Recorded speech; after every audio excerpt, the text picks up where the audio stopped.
And welcome back, everyone, to Sands of Doom.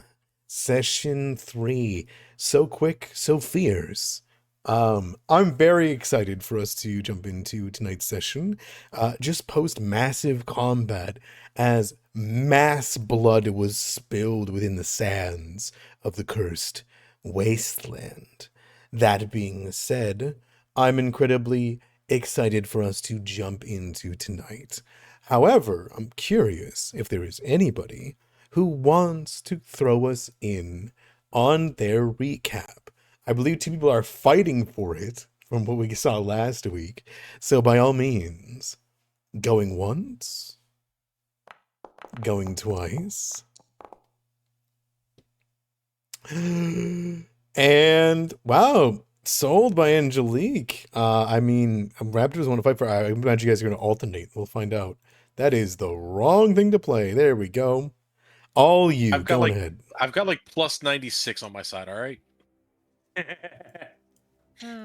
Well, I also do all of them for Lost Coast, so Mm-hmm. Oh, so I'm like plus 70 then. Got it.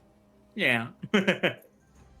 um, Last we left off amongst our little group,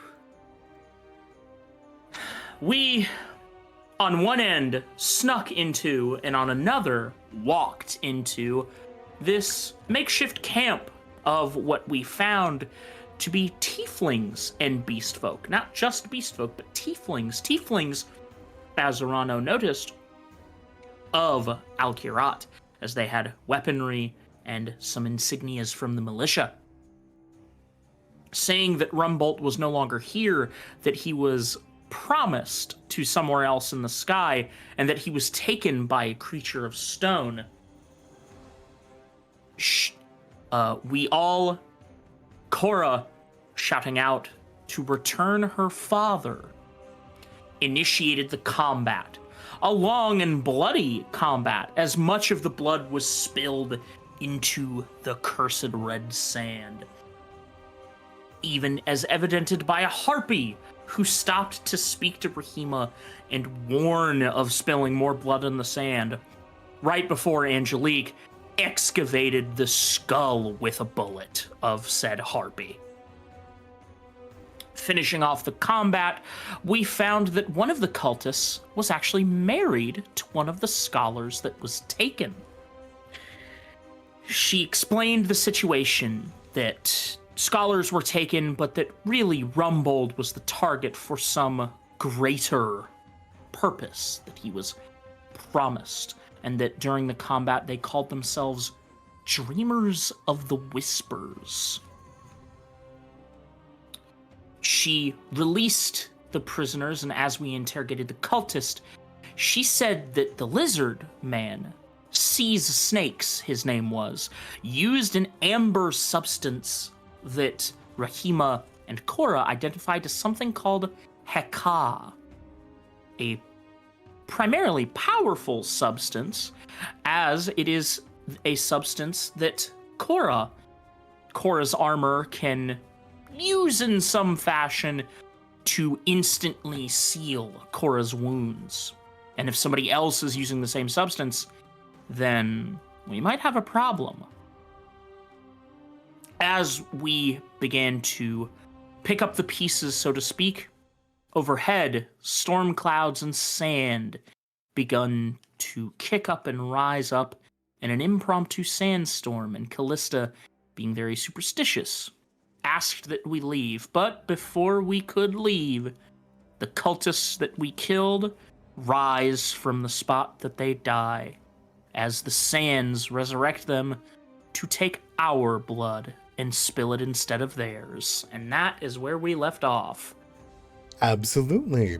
I like how they were revealed too to you, but we'll get to that in a second. You can take your extra hero point. Thank you very much. On that manner, everybody should put themselves to 2 hero points. And lastly, I will ask for a role-playing question, which was, what's a contract, and I say that very broadly, what's a contract you thought of signing at one point in your life? This could be I don't know, a work contract. It could be assigning your soul away contract. It could be something that a devil tried to peddle to you, or another tiefling tried to peddle to you in Kirat. It could be something that you thought, you know what? I'm tired of this situation. I'm going to sign this contract. Or maybe something similar. If anyone wants to answer that question, it's going once. Going twice. It says a lot that your characters would never sign a contract. That's crazy. I didn't say anything about souls. I just said for money. I'm trying. Like I'm just trying to think of a situation. Our contract is very specific. Is the problem? Is it? To me, it was, but I meant it very, very loosely so that you could roll, Rahima. Where it was like, oh, go do this thing, go on a journey for this, bring back this, you get money, that kind of thing. Yeah, you know what I What's a job or a contract that you've thought about doing? Does it count if they then signed it? If you want to reveal it, you're more than welcome to. It was meant to be broad so that anybody could say it. Good. But Rahima sounds like you want to go for it, so Rahima, go for it. Yes. Sorry, let me just look up something. Right. Yeah. So I think Rahima thought very strongly about at one point maybe signing a contract to how do I put this?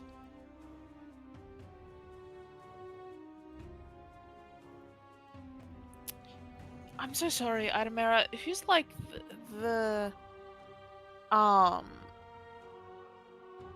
person who like runs Kirat? Sultana? I forget. Yes, Sultana. Thank you.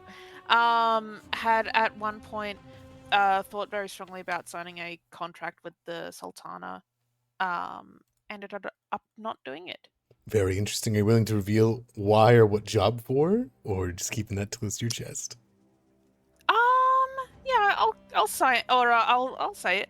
I think maybe there was at some point like the Sultana wanted Rahima to get some kind of like information about a particular ruin, maybe. But Rahima ended up not doing it because it would be, Restrictive. Restricted. Mm-hmm, yeah. Mm-hmm. Understood. Even the resources available, you don't need that kind of thing. You've worked without it all your life, right? Mm-hmm. Perfect. Okay. Well, you can take your D4 and you can force somebody else to make that answer that question. That was the main draw of answering this one. Yeah, now I have to point the gun at someone else. Mm-hmm. On answer a question you don't know the answer to. Angelique, you do it. Interesting. Trying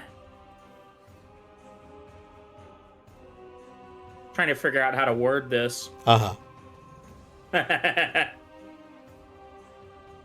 There is a group that Angelique used to work with, and she used to work on their weapons and their armor.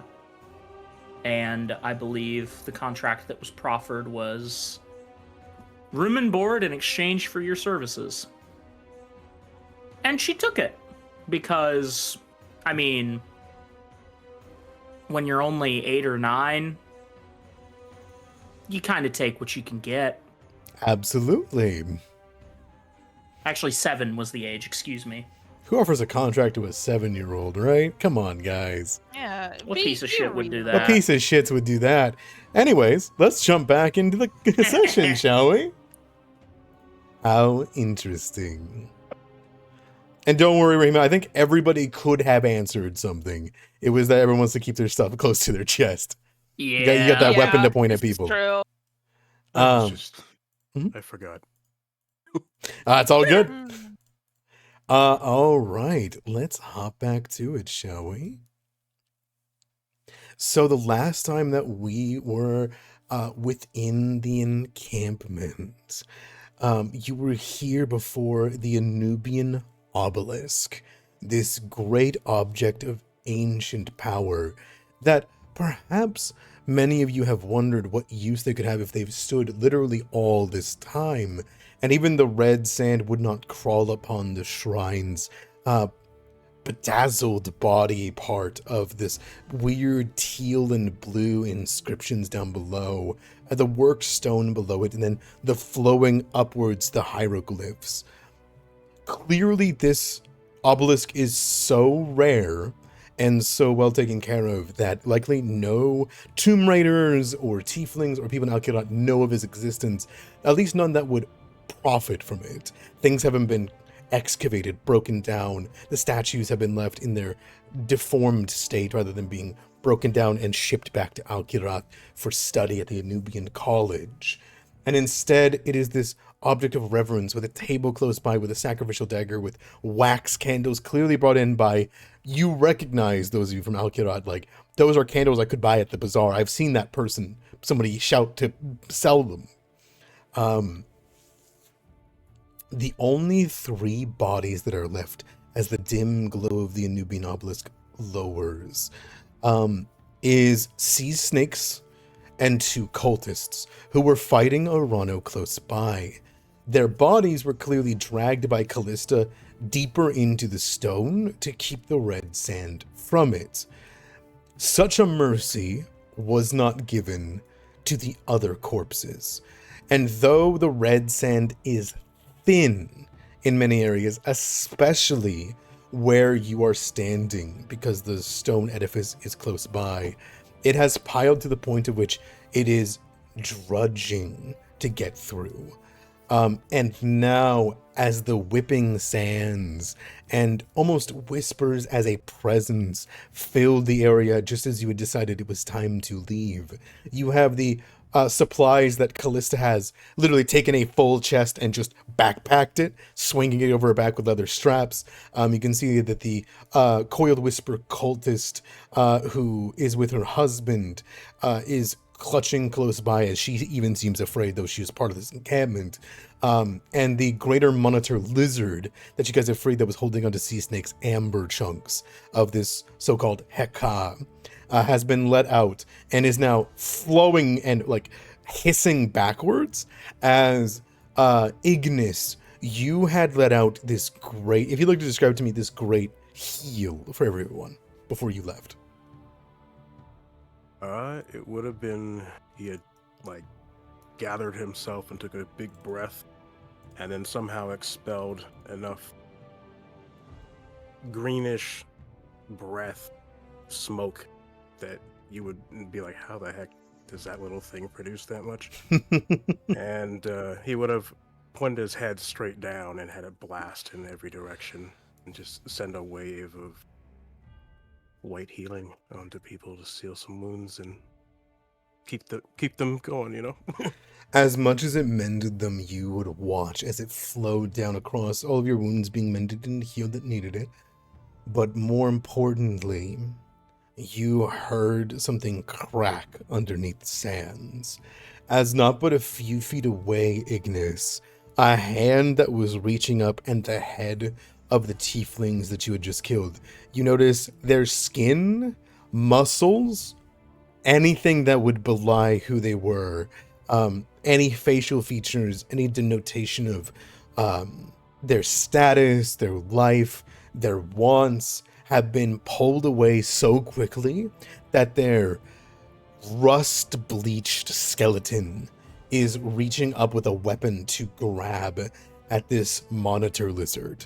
And where your green breath has struck it and the white moves on, a chunk of that hand turned back to being this yellow, freshly white bone and went limp, and then immediately more rust flowed into where the muscles would be, and it began to reach up again. But more importantly, a being presented itself, one that has been perched watching you for some time, actively flowing into their body, wielding an ancient club and reaching a hand down for the bow that was left by the cultists. You see the tattered remains of the harpy. There is, though it's not denoted in the art, and I apologize for that, a bullet hole through its head. Out the other side, and where that crumbling edifice is to make this great gaping hole in its face, you can see that there is just constant pouring sand coming out of its eyes and out of its mouth as it is struck by some of this magic. And it isn't that it quiets or it screams in pain. It is the silence that follows it. As when you look around and the healing goes through and there is a satisfied for the wounds, you feel sand begin to collect in your ears. You feel it begin to whip at your sides. You feel your legs pulled downwards. You see further within more of them begin to rise from the sands, grabbing ancient weapons that they knew not how to use in life nor had access to. And now as you look at them begin to walk, all of you swear you hear someone behind you as you whip back, as you begin to hear this low, melodic sound. And you've heard it before. You've not heard it stolen before. As you recognize all of you are being surrounded in a swirling soundscape of a lullaby. The harpy's voice just at the edge of your hearing, as though collected within the seashells that are your ears. And the longer this goes on, the more you begin to hear that there are no lyrics yet. It begins to well and spread. You have a moment. I assume you each draw your weapons as you see Callista grab them, as she lets out a swear in Infernal, this diabolic language, as she begins to look around, seeing them all begin to rise. You guys can each take one action for free, except you, Ignis. This could be to draw, to move, to do anything. I said it at the end of it. I will use this action to draw my mace. Okay. What are you doing, Rahima? I will also, well, I won't draw my weapon, but I'll draw my spell focus. I will fight. Cora?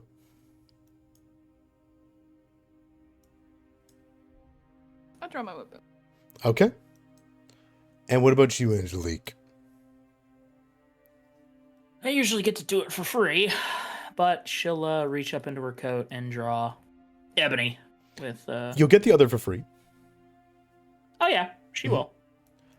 Okay. Ebony in the right hand so she can more easily store it to reload if she needs to.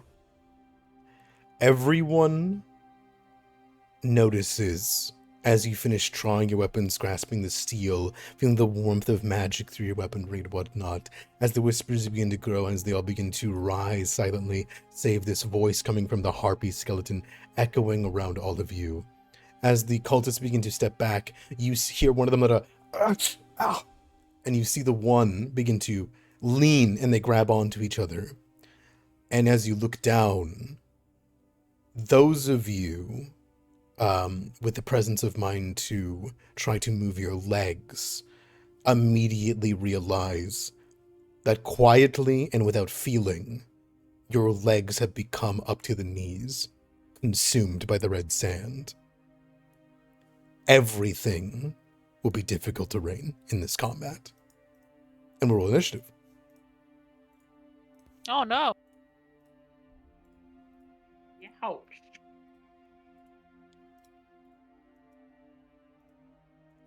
Will Hellcave flying also have difficulty?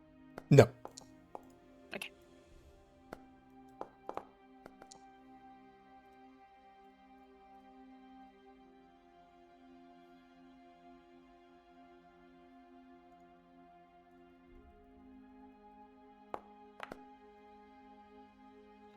I am not in initiative for some reason. Yeah, I couldn't find you. Me neither. Oh, there you are. You blended in with the fucking She's stone. blended into the rock. You blended yeah. into the fucking Yeah. rock. That's why I couldn't see you. She I'm zoomed she out. started to sit down, and then all of the Perfect. Two things happen at the start of initiative. For one, Angelique, you get your 10 paces. You draw your weapon, and stepping. gonna draw ivory with the left hand. Stepping on your first action on your turn. Cora, where do you place your spark? We'll say, quote unquote. I'm gonna keep them a victor's wreath for now. Sounds good. Oh, I picked medicine for my initiative. Would you allow that? As he did a healing breath. Yeah, I'll allow it. If not, because -2. because you would have recognized and felt your breath hit things that it should not have, right?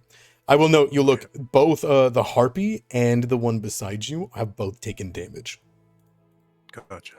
Thank you. Perfect. I didn't even notice that one. Cora, your turn has started. You look ahead.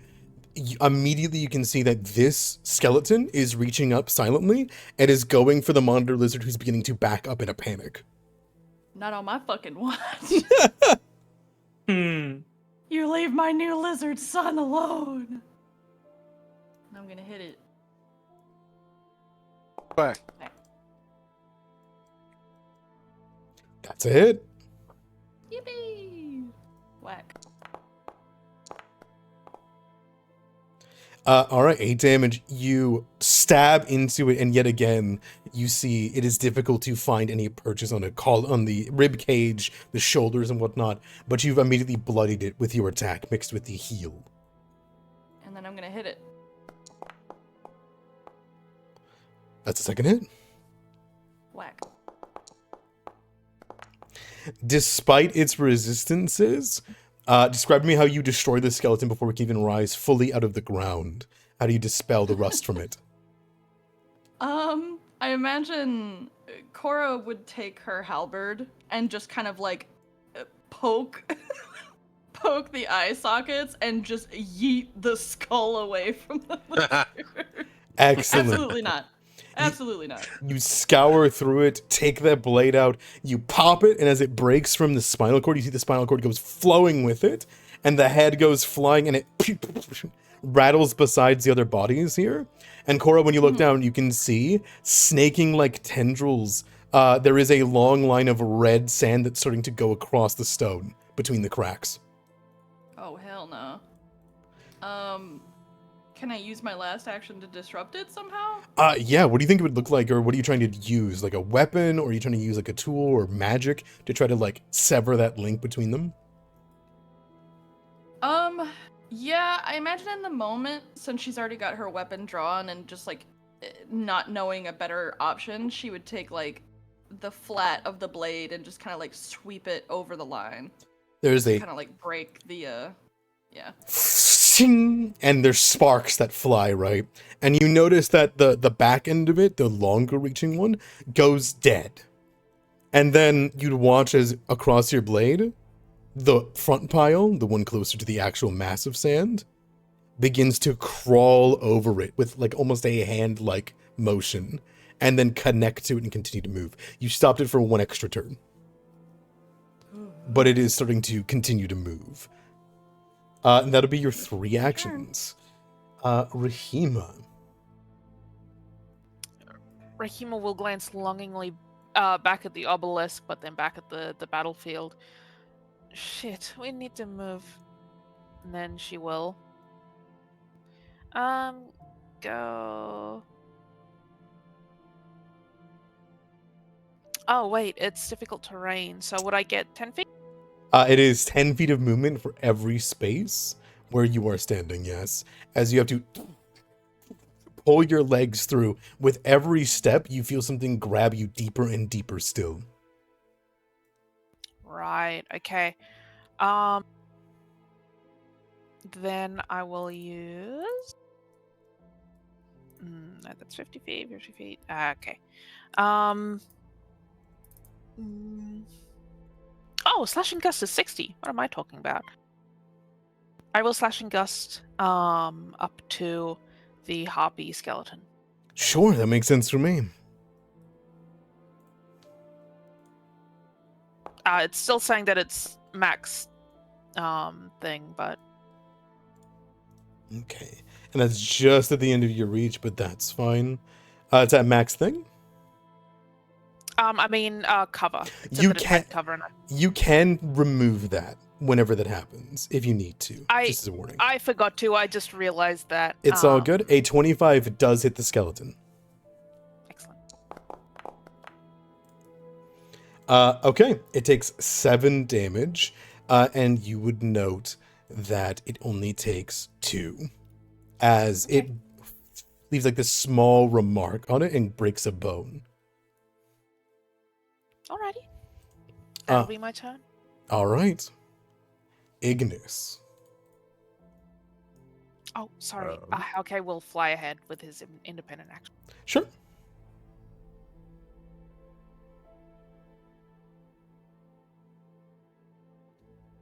Go for it, Ignis.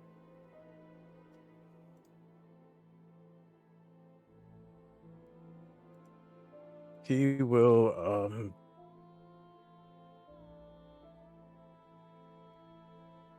sorry.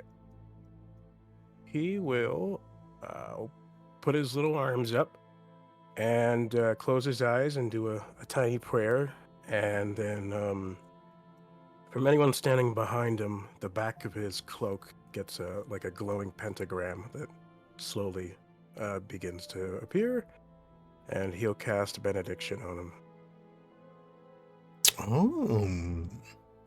As that energy flows out.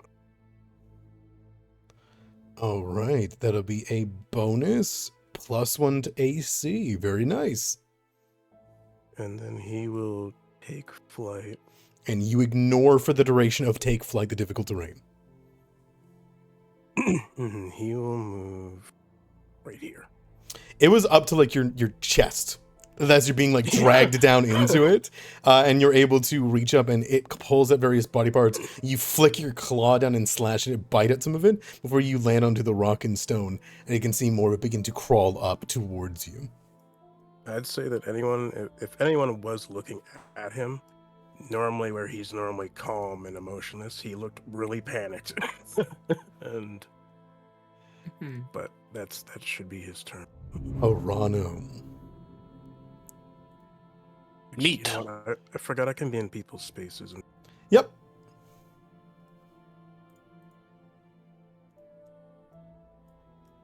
I know this is going to shock everybody. 10, this 20, space is not 30, difficult terrain. 40. Neat. And then we're gonna hit it with the mace. Man, that sucks. Yeah,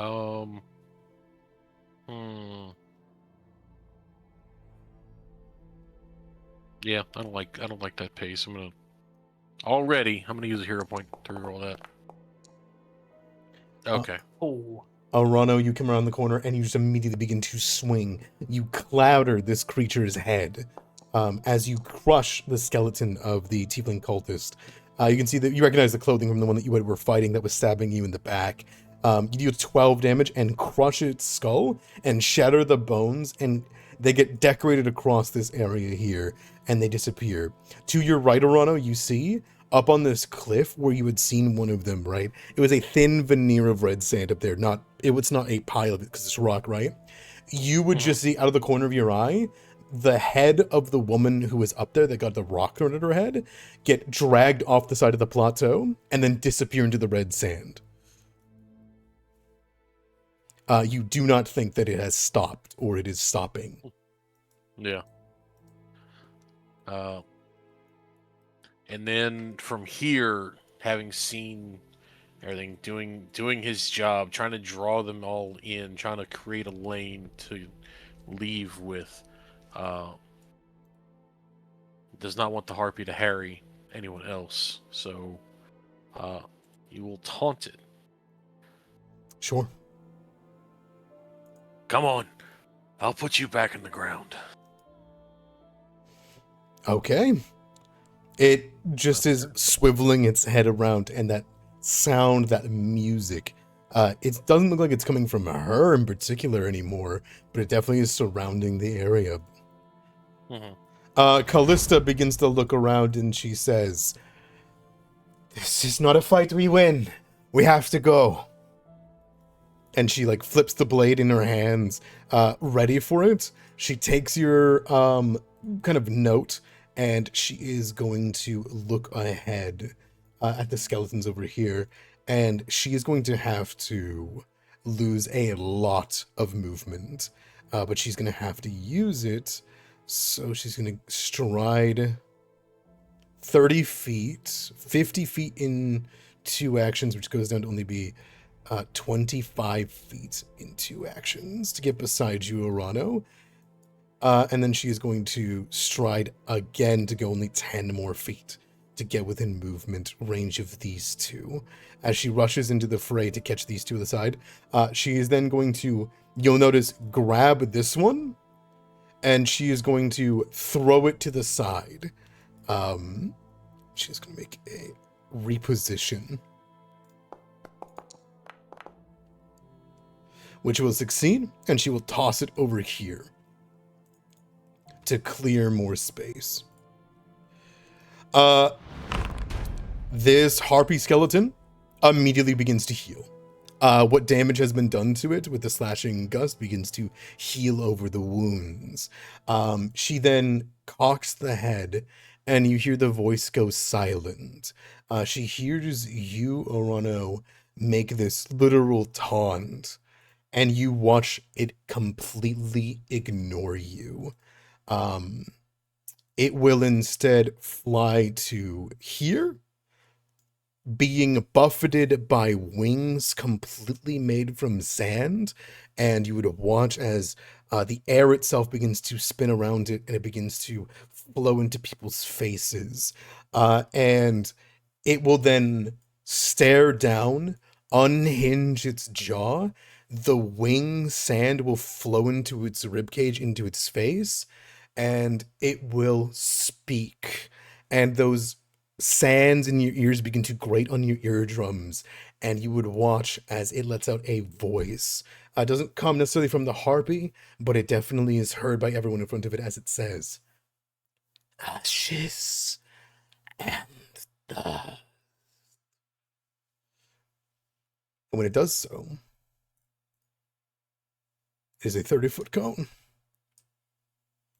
and it hits as many people as possible. I need everyone in that cone to make me a will save. Okay. That's with a -1 circumstance penalty to the DC for that, and it is off guard until the start of their next turn. Correct.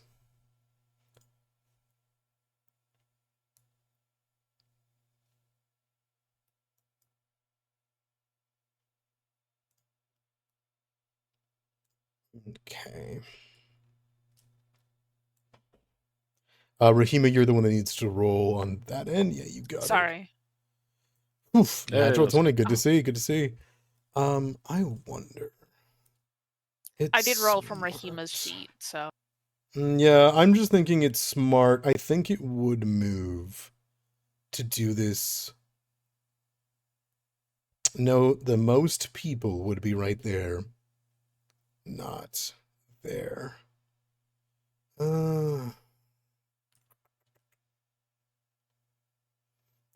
That would actually be the spot. I apologize. I just need to. This thing is mindless. It has no, like, I can't make it make a bad decision. It is doing exactly what it would do. I would move to there, stand on top of this tarp, and it would let out these words. So Angelique, Hauke, and Ignis would also need to make this roll. all right, this one will be for Hake. You got it. These two are rolling.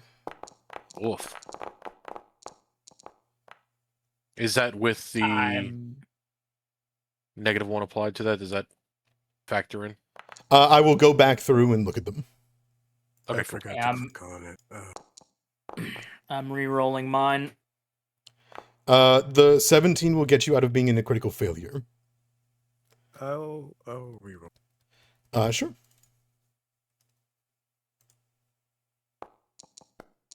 I assume there's supposed to be music playing. There is not right now. No, it's silence as this happens. Oh, okay. It is because the hum and lullaby is ending with this action. Okay, that is going to be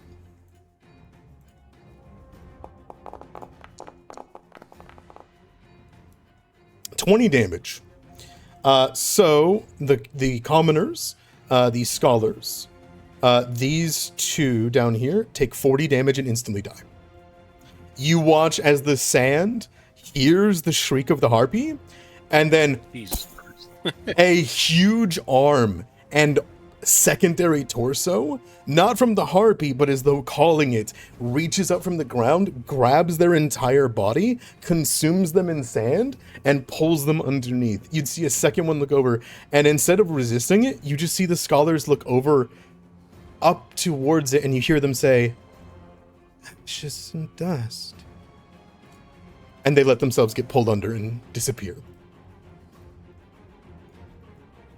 The cultist and the husband also instantly are destroyed. 40 damage.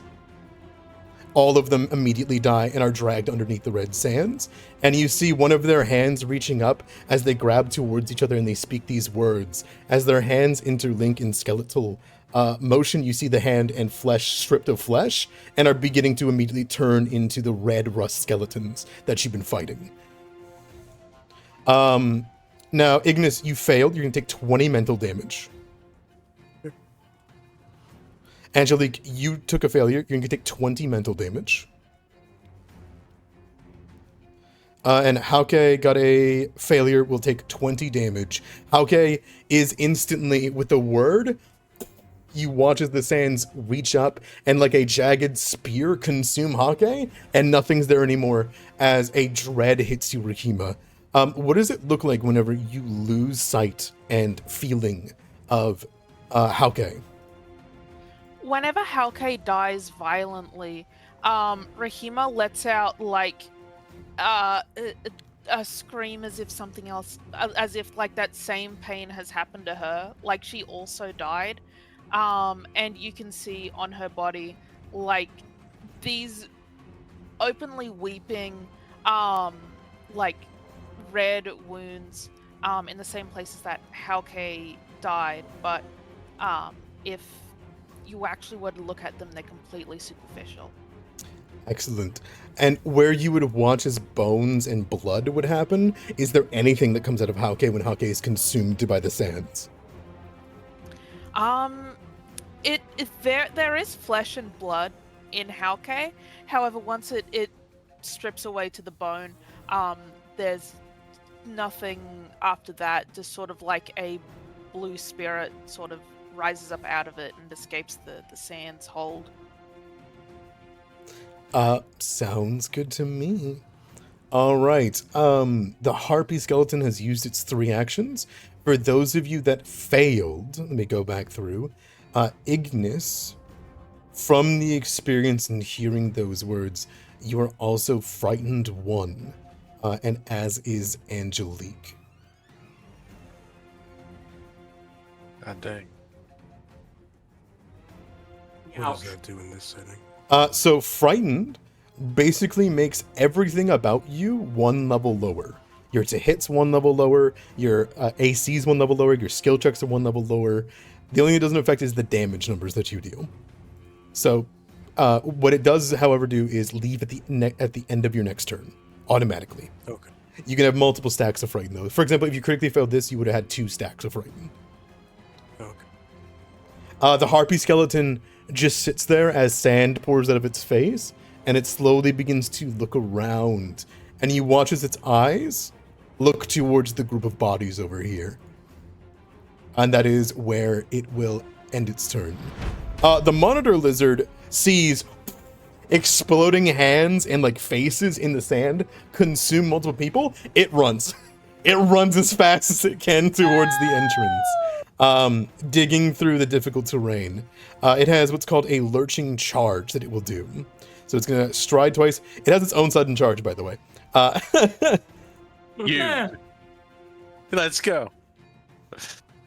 It will begin to just stride through as fast as it can, afraid of the situation. So we'll go 30 feet, which is half movement, then another movement, because it's 60 feet. It is then going to continually move forward. This would break the difficult terrain, so it can get all the way to here. As it just begins to trundle as fast as it can, as people get disappeared by the sands, leaving nothing in the wake. And that will go to Angelique. My lizard. The lizard, no. Quick question. Frightened, does that count as a controlled condition? You had the +1 already applied. Right, but does that count for stubborn? Let me take a look. When you fail but don't critically fail a will save against an effect that would give you the controlled condition. Would No. frightened count for that? No, controlled is wait. I take over all your actions. Oh, I have see. something Okay. for fear too. Okay, never mind. It's just for when you roll a success. Yeah. Yeah, I think I have the same thing too. Angelique, something Ignis similar. takes shelter, I think, on your hat, and like begins to heal. You saw what happened. I want to be clear, you've never seen it act like this before. Yeah, You've never seen it so aggressive. but I think she just saw a married couple die. Absolutely did. So she's just gonna... If she's frightened, she's not physically showing it, as she just immediately fires once with Ivory. That was almost a 20. It's off guard. That will hit. Whoops, not prone. For 8 damage, I believe. Perfect. Oops, my bad. It takes 6 damage, as it seems the electricity does nearly nothing to it. It actually does functionally nothing to it. It has nothing to shock.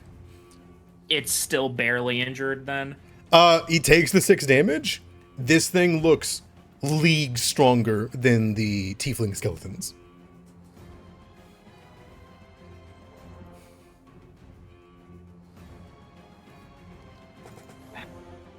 I think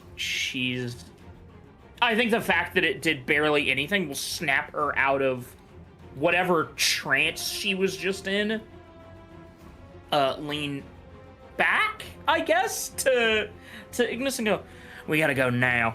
Fucking now. And she's going to stride twice. So it's difficult terrain, correct? So It is difficult terrain on 10. this level, yeah. So 2 strides for her is what, 50? Let me look. 50. So she can go. Oop, hang on. 50. Half of that would be 25. So she can get to. I think she's gonna get to here. And that's her turn. Yeah, she'll kind of turn her and go, we gotta fucking go. This ain't normal. This ain't normal. All right. This skeleton here doesn't go for an attack. Instead goes to grapple.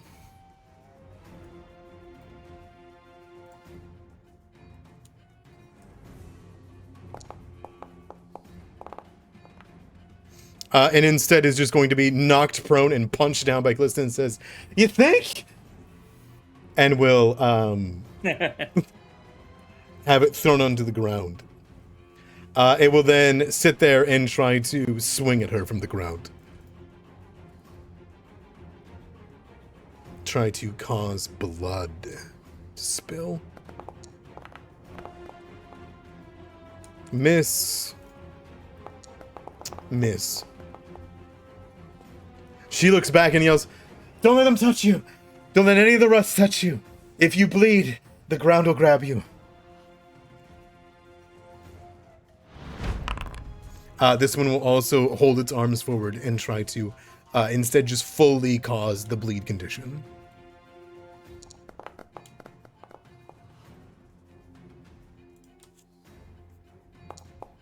That'll be a miss. Ooh, the map will make a miss there, and then it would just close in with her. try to grab onto her. Cora, that goes to you. Okay. You know, I think I would see everybody getting the hell out of here. I would see what just happened to those commoners. We got one left. She is in shock where the rest of the scholars were, and you can see at her feet the still flesh-covered hand of one of the scholars is like reaching for her leg to like help. But it's slowly being dragged down in. You look down to your right and you can see the streams of sand are continuing to pull towards those bodies. And you can see the obelisk is glowing behind you. Yeah. I would like to spend one action, move over to her, and can I like get her out of shock, get her moving? Yeah, no somehow? action required. How do you like demand her as an arbiter? Do you just grab her? Yeah, I think I would just like, I would kick the hand off of her ankle and just like give her shoulder a shake and be like, we have to go now. Right, arbiter. And she will use the action that she didn't get to use to rush forward. She has 75 feet of movement with 3 strides. I'm not going to consider that the end of your stride. I'm going to consider you just basically coming over to collect her, if that makes sense. Well, it is. Okay. That was, I only have 20 feet of movement speed. 20 feet, little legs Oh kicking. no! Yeah. Yeah, the moment you It's gonna step suck. towards it, it is awful to step through. Actually, I don't know if she could have moved that far. One sec. That's what, 55? Yeah, no, hell no. She would have been... She's back here.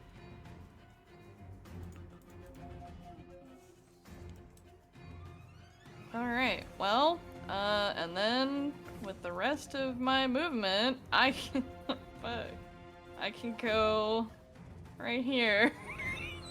That's 3 Oh, actions no. right there. Oh, goodness. Yeah, it is not good.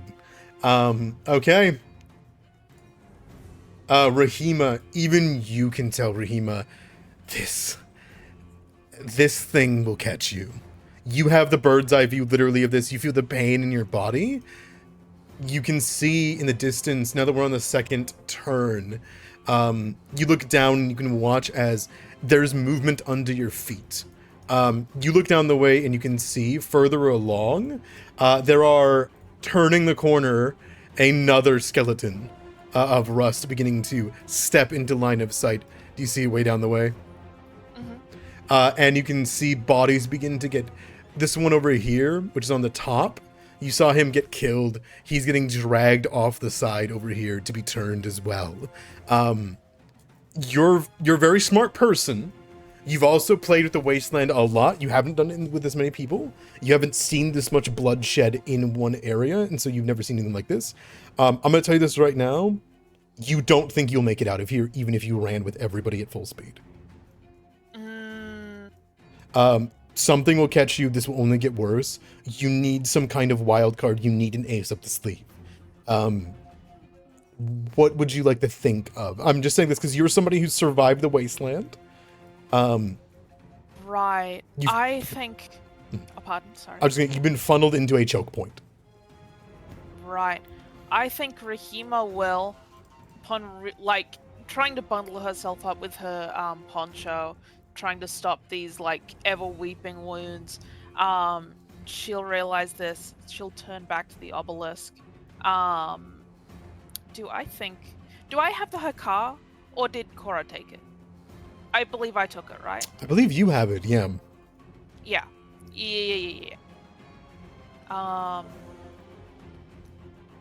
We won't make it if we just run. I think she'll head back to the obelisk. She'll see if there's something here to do. Okay, you trudge backwards. The moment that you step off of the red sand, it's no longer difficult terrain. Okay, so I can make it to there with You one can. stride? Or? Yes, you can. Okay.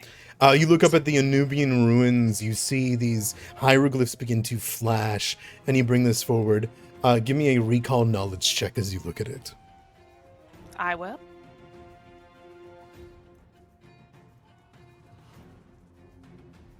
I feel like every time it's in a slightly different place. Okay. And what would be the lowest you're willing to have your dice be? I would be willing to have my dice go. Let's say 10 because I really need this to work. Okay. That was natural 1. Okay. All right. So yeah, I think I'll re-roll that. Sounds good.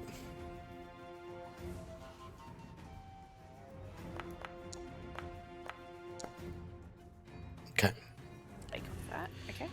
You take this moment, you look at it, and you read what you can. Like I said, Rumbolt's the one who can read this kind of stuff, not you, right? But you understand their meanings. You've looked at them all your life. You don't understand the exact wording, but you sort of get some of it. Look down, you kind of begin to ponder the sides of it. You remember the movement that Sea Snakes was, and you recognize one of the hieroglyphs has a hyena-headed person holding it up in that similar motion and a glowing substance. And you realize what Sea Snake saw and what he saw. And you read beside it what your Lucinubian tells you. And it is in the grossest slang that I can give you. Gifts given to all our children to be given at their own, with love and reverence to be given back, to begin anew, to be more.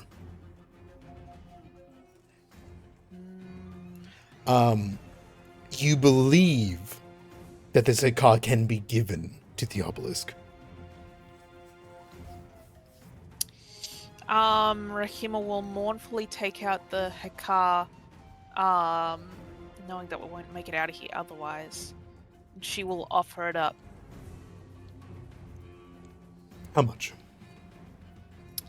She will offer. You saw 1 chunk given by Sea Snake. You have 2 chunks. I will try 1 chunk. Okay. You hold your hands up while everyone else goes to flee, feeling these wounds left by Hauke, hearing the words in your ears that you were able to so diligently ignore from this otherworldly presence beyond you. And when your hands reach upwards and the Haka glows like a small sun, you watch as it illuminates all the hieroglyphics in golden light. When this happens, you feel the Haka begin to get lifted out of your hands. Do you let it go? Yes. Okay. It begins to spin and change. You watch as it begins to crack and then flow. You see as beautiful honey-like substance, more like viscous, as if blood, begins to spin around in a circle, and then it begins to shift, diluting, and it begins to spread across the obelisk. You see potent hieroglyphs, though not all of them begin to glow. Only about, I would say, 1/3 or 1/4 of them glow at this offering. When this happens,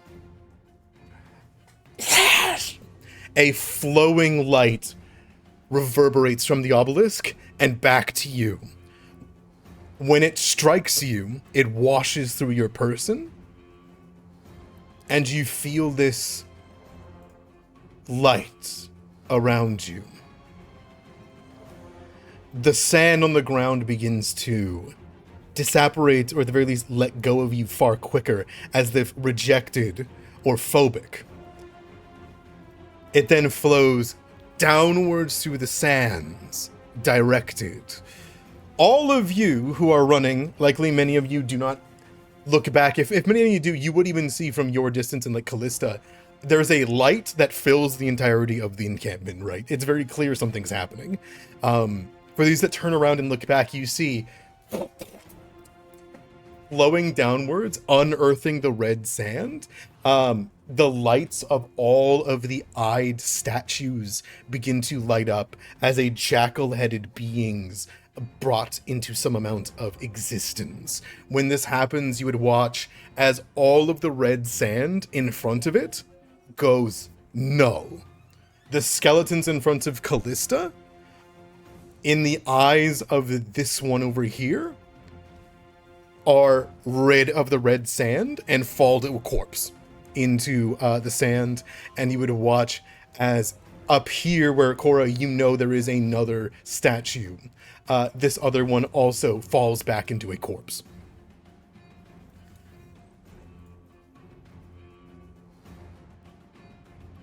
However, the harpy, bathed in this rusted sand, simply washes with the golden light, and it is not destroyed, but instead weakened as sections of its body begin to get torn away, and it begins to look forward. You can see the sand trying desperately to hold on to this person, and it keeps them animated, but you can see it pulling backwards against it, still flowing with sand wings. Anywhere where you can convincingly tell me there is a statue, pillar, in line of sight, the red sand is no longer giving you difficult terrain.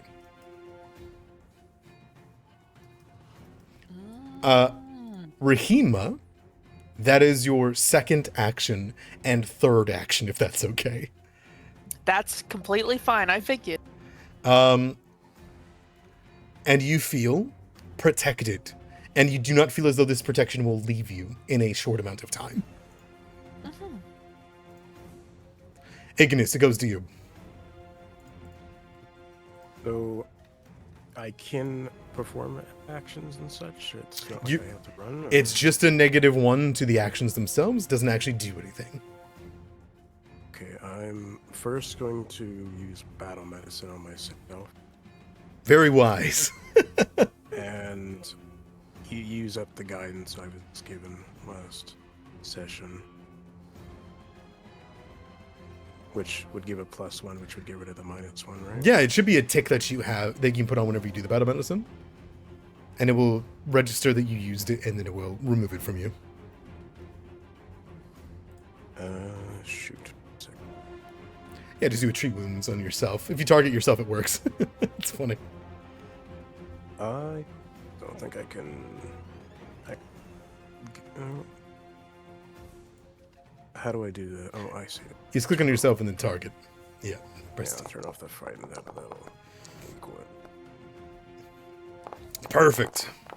The sand is blasting out your eardrums, and you feel its shifting weight. But you ignore it entirely, and I imagine you let out a breath and your wounds all disapparate. It was all mental damage, and so the wounds more therein lies. You cough out red sand that you did not even know was in you.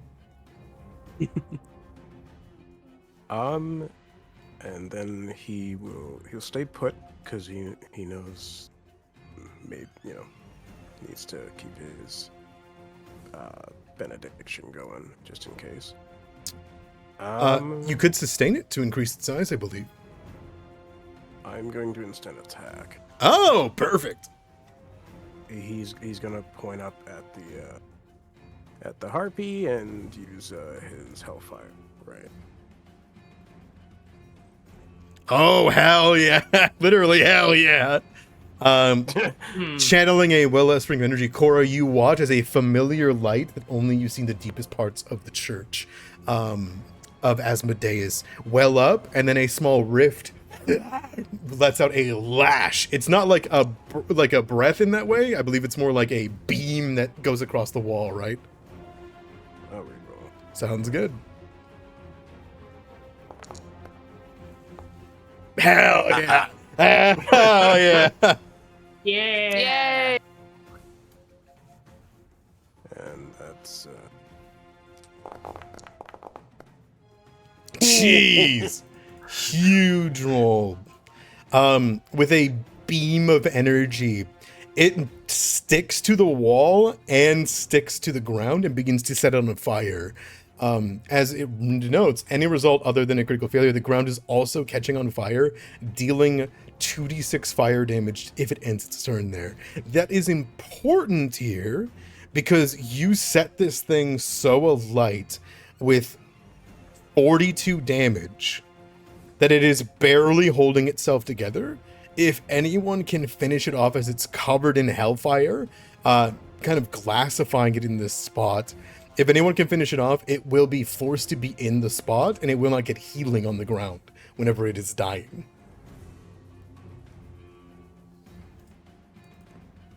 That is your turn, though, I believe, huh? Yeah. Arano.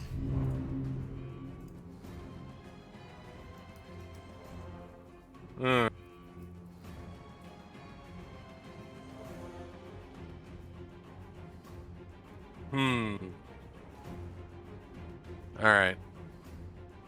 Alright, seeing literal hellfire conjured. Like a night so long ago. It burns like only hellfire can. And it sears itself into your memory. Dang, do I, Yeah, I think I do.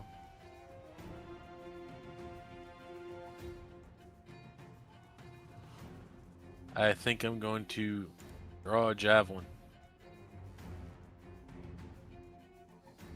What is... let's click on this thing. Where's the range increment on this thing?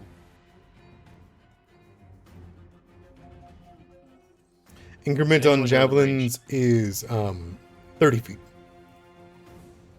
Son of a bitch. So it'd just be at a -2, which the off guard eats, so it's a straight roll. Alright. I'm gonna throw a javelin. It's giving me +8. I guess because I'm targeting it.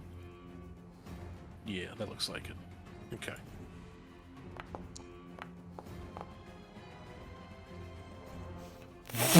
Goes by.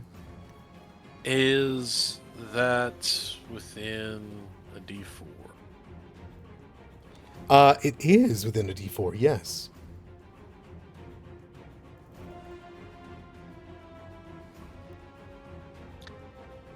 Alright. So I'm a little out of it at the moment. That's okay. That will hit. Alright. Come on, big damage. Yeah, here's the big Come on, test big of damage. Oh, that's pretty good. it. 9 goes down to 4, which is just enough to destroy it. In a traditional sense, it has been broken apart and is languishing in hellfire. But you can see that the rust sand begins to pour off here and rise up the side as it desperately tries to refuel this body.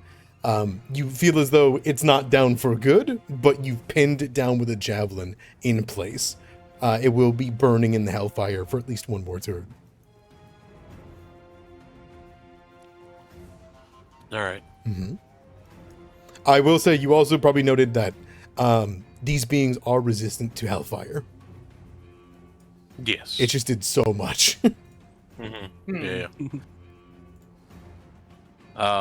I think there's a moment of just the barest hesitation as the flames glint in his eyes. They themselves already so bright. He's lost for a moment before he turns the other way with the last action to secure the exit, the dash. That's my turn. All right. Callista watches this one that she's like holding on the ground reduce back into like a normally bleached skeleton. Looks like confused for a second, looks back towards Rahima, goes, "Fuck was that? A gift. What the hell?" And will like look back, and she is going to look.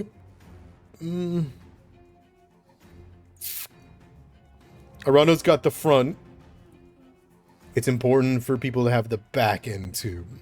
Seeing that there's an opening, Cora, she gives you a meaningful look. She says, "Arbiter, do you have the back?"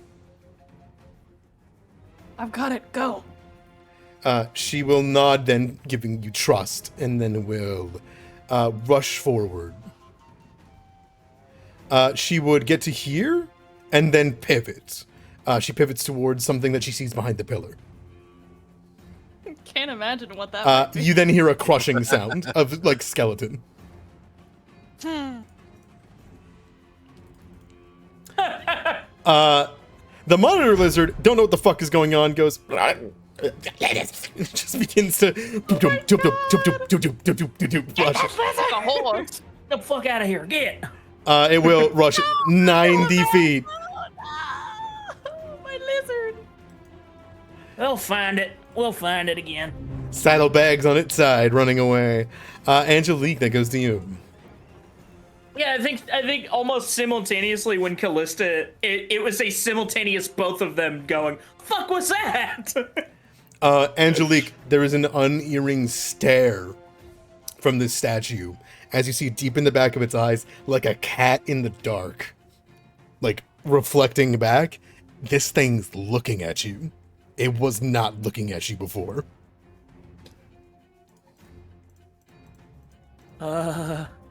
Shit. I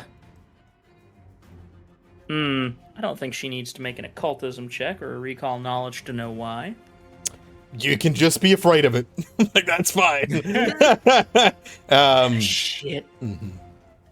Even if the skeletons are down, I'd like to leave, please. And she's gonna... So, like, what is and is not still difficult terrain?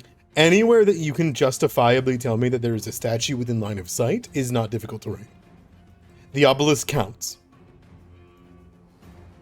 So I feel like probably this would not be difficult terrain because it's in line of sight of this one, but I feel like this is difficult terrain. Is that... Yes, there's a statue over here that can see. I feel like it would only get to, like, there. Though, there's, like, you know? maybe 10 feet of difficult terrain here. As long as you aren't stopping to take more from this encampment, you should be clear to get out of here within 2 turns. Oh, no, she's getting the fuck up out of here, so... Sounds good. So there's, like, 10 feet of difficult terrain, where, here? Here and here, but beyond that, you're good. So 20 feet... 30, 40. Sorry. Impulsive thought. Reactive strike popping up. Put her down. I think she does see you, like, twitch, turns back immediately, and how do you where is the... Oh, where is it? I was gonna put reaction used on her that she, like, immediately, it's like a simultaneous, like, they both look at each other and she's like, nah. And she'll, I think, get to here, but that's it. It's like, you go to twitch and she immediately fucking whirls around with the gun. You notice she's jumpy. She's not usually this, like, or at least she hasn't been. She's off. Something's wrong in her, to her. Also, I don't remember, was I supposed to be frightened? It's already gone. You ended your last turn.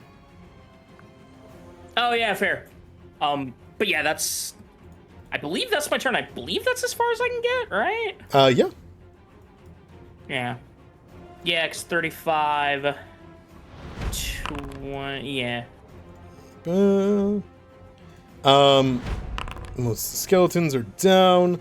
Corla goes to you. Do you help usher this person forward? The last survivor? Oh yeah, absolutely. Absolutely. How are you feeling after you see the obelisk flare and then a protection fall over Rahima and then over the entire encampment? She's feeling pretty wistful. She wishes she had more time. Absolutely. Take in everything, but now is not the time to be what's the Sentimental? the word? That's the one. Yeah. Now's not the time to be sentimental. So we're gonna usher this person on, and she's gonna look back at Rahima and, like, make sure she's good to go. Rahima gives you a little thumbs up. Listen, I would love to talk about the very interesting historical implications of this whole thing, but I think we have to get out of here now. We should be good. Yeah, that's probably wise. And then Cora's gonna move on. Okay. It's the top of the round, Cora. You've confirmed that with Yes. Rahima. As long as everyone is willing to tell me that they're going to run on their turn out of here, I'm willing to end the initiative and pull you guys out of here. Yes. Yaha. Okay. We are getting the heck out of here. Haha! Hecka I out got of a here. lizard to catch. Heck. Hecka out of here. Yeah. Yeah, I got a lizard to catch. Sure. Okay. What do you mean, sure? Oh, The sheathing. I gotta turn that thing off. As you guys Yeah. rush forward and Angelique does not sheath her guns right as combat ends. out of I like how all the dead skeletons are also like, oh, okay. I'll put my things Oh, down. yes, we're done. be polite. Dross. Very polite skellies. Yeah, we're good, right? We're good, right? Super polite. And scene. Okay. And you guys rush as fast as you can out into the sands. The whirlwind of a sandstorm still remains behind you, and you feel that presence has not left despite your intent on leaving, we'll say. For all that, when you get out of here,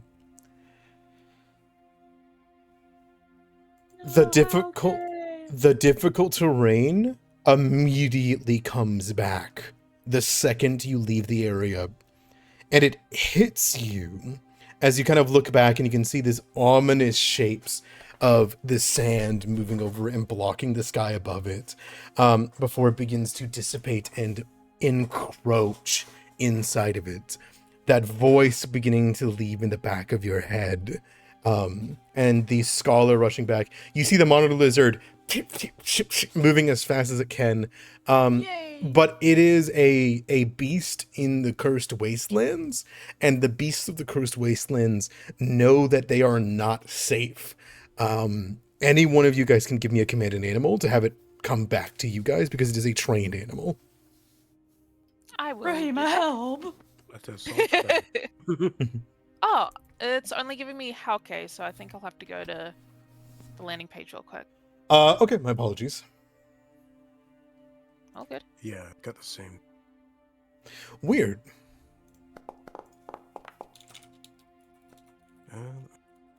Try.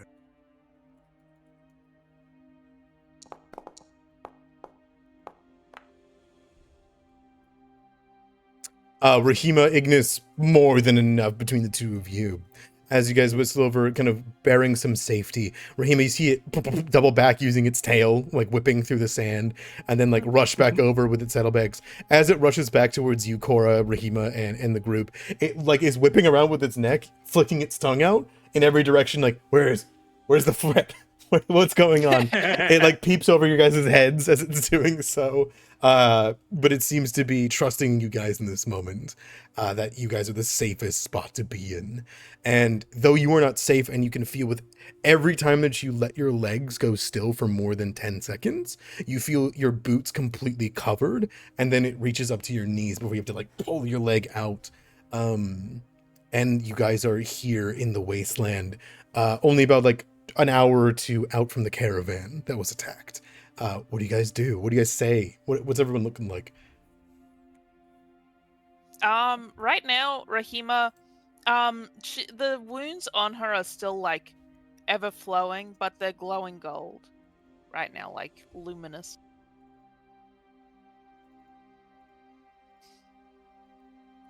I think Arano is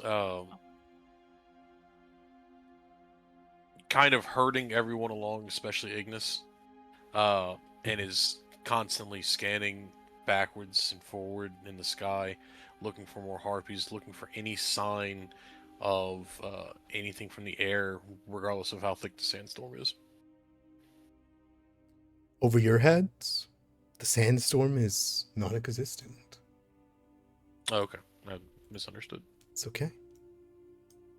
Put you guys on some mood. Just so you guys can have your own stuff. Mm-hmm. I think even though you can't read Angelique's face, you can read her body language, and where she was normally calm and cool, She's kind of a bit twitchy, keeps swiveling to look around.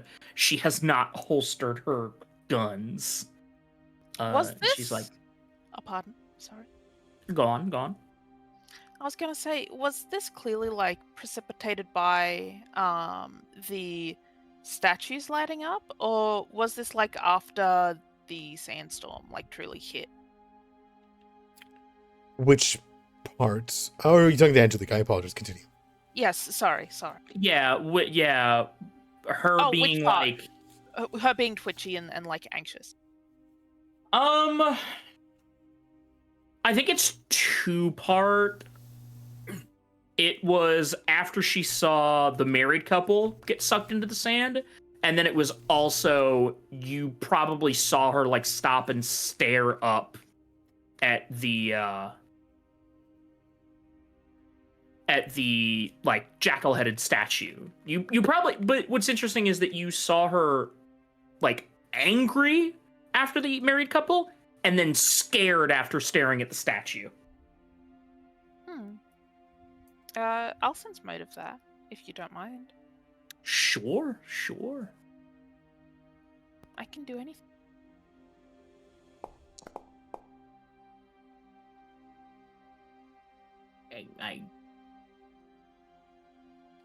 I can DM that to you. Yeah, I was about to say I can't see the results. It's okay. And it's your deception bonus plus 10. If you're curious on what go by. Gotcha, for DC. Okay. Mhm. I mean, it was a fucked up situation. People got pulled under the sand. Skeletons got back up. You did some weird shit with the obelisk. I mean, it could have been any number of things. It was a tense situation. She thought she had control, and then she didn't. So you honestly, hard to tell. How's Cora looking? Cora, I think, is opposite of wherever like Arano is, and in a similar nature, just kind of like keeping a lookout. But there's definitely like you can tell she's in her head a bit. That's for sure.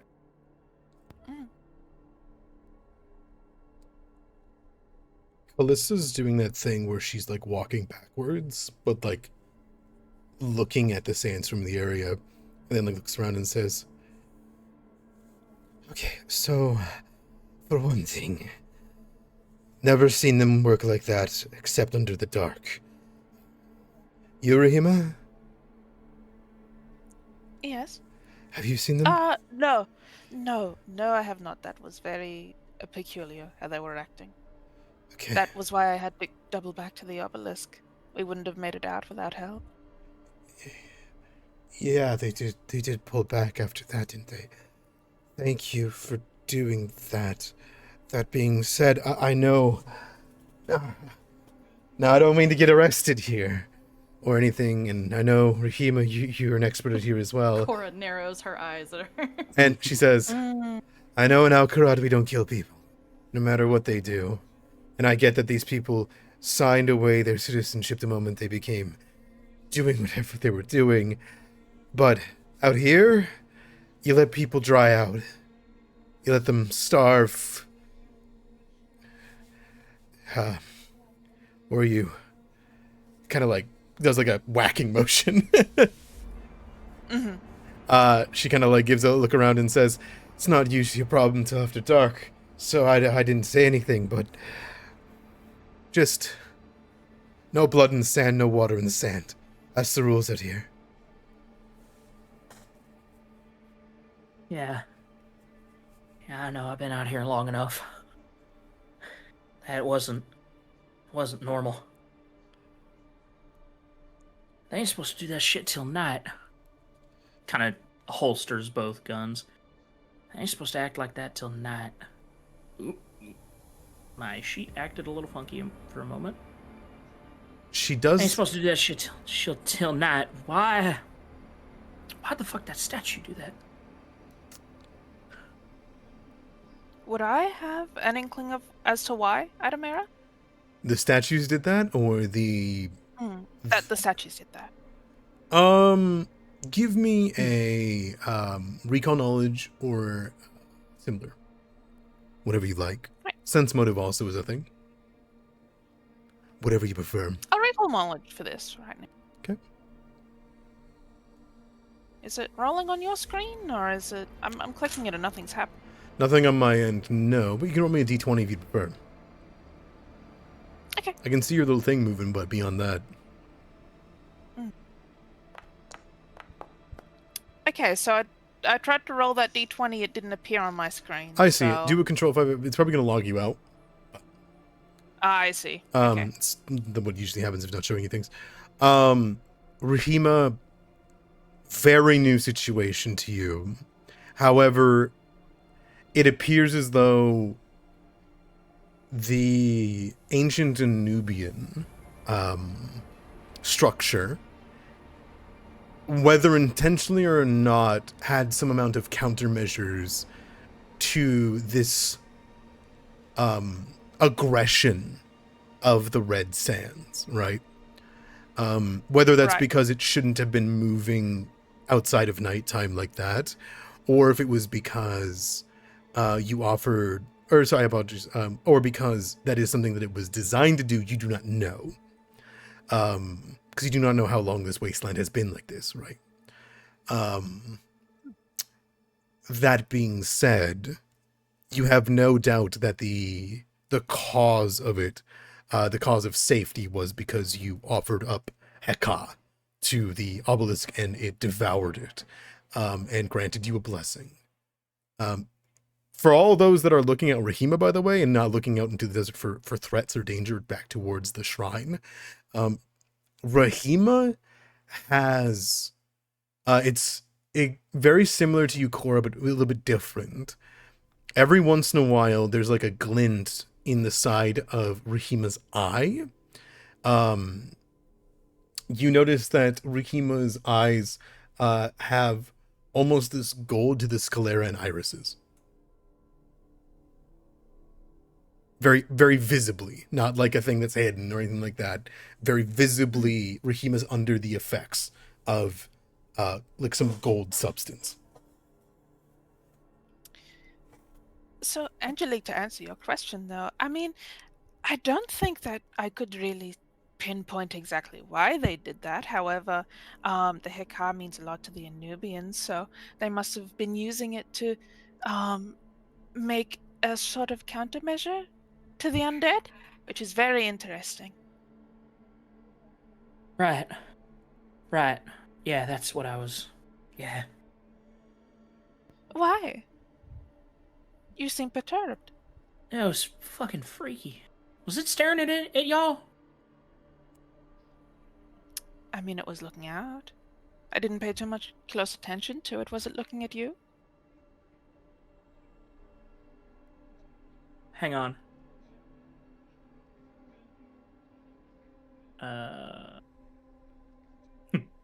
Adamera. Yeah.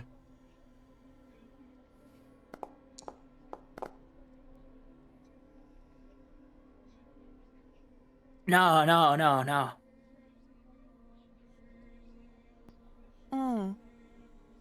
You're sure? I'll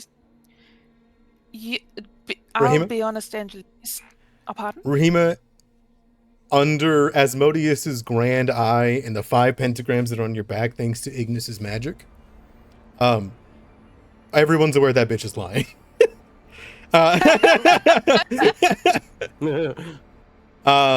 The only person that doesn't seem to be paying too much attention at the moment is Callista and the Scholar. But for everyone else that is present, you can tell Angelique is lying right now. Angelique, we can talk about this later if you like. But I think I know what's going on with you. If you know, then you know a lot more than me. She'll finally holster her guns and kind of crack her neck and kind of recover and go, well, all right, we need to get back to the caravan. Sorry, Cora, by the way. About to About not being what? able to get rumbled back. We'll My get him back. job. My job to keep him safe. She kind of sours at this. Maybe not because of you particularly, but the words you can tell kind of like sting a bit. Anubis protects. And then she just falls quiet. Hmm. The hell is Anubis? Oops, I copied something to my clipboard. I meant to go to Itemera. Can I recall knowledge Yeah, go for it. on what Anubis is? More than welcome to. Oh, it is not giving me any bonuses to recall knowledge. Nope. Yeah. You don't remember anything. You know nothing. No! Because our tokens aren't on the page. Yeah, you're right. I can put our tokens on the page, it's okay. I will say this, Angelique. When you hear the name Anubis, you feel like you know the name, but you do not know why. You don't know who they are, you don't know why they are, you don't know anything about it. But whenever you hear the name Anubis, it is a similar sensation of, oh, I know, wait, who? You know, that kind of thing? Yeah, like I know them, but not why. Yeah, like I feel like I heard of them. I think she'll go. Yeah, Anubis Why do I know that name? Why do you know that name? It's a good question, Rahima. Hmm. It's a You damn said good you've been in the question. desert a long time. You're probably familiar with the auto. Yeah, maybe that's it. By the way, Kara, are you okay? Cora kind of resists the urge to sneer. Like, she knows you're not rubbing it in, but it still kind of feels like it. Not until Mhm. I'm back home. No. Ah, Rahima just nods. Twink! Apologies. Ah! Huh? It randomizes What? every time I put down a comment, and I Oh, apologize. sorry, yeah, no, Ah! it was a mirage. There was Twinko vision for Yeah, a second yeah. there. Cora, you're seeing twinks again. Oh, it did not actually put our tokens on the thing. I can't select my token. Oh, gosh. It's just My for roleplay speed. benediction should be over, by the way. Sure, I will. Oh, okay. I'm going to progress it 5 minutes. A lot of things will happen. Okay, there we go. And that's over. I'm so sorry. My forge is just not loading Cooperating? anymore. Yeah. Could someone stream Yeah. for... Thank you. Yeah. Perfect. Oh, I'm yeah. gonna try to reload, and I guarantee you it's gonna log me out. That's fine. Callista kind of looks over, and I think Callista's also going to roll recon knowledge on Anubis.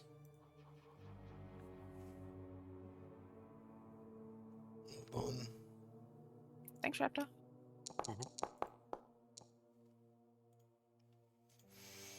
Well, it didn't log me out. Callista looks at you, Cora, and says, "Didn't think the Aru was something that an arbiter would be familiar with." Both of us are familiar.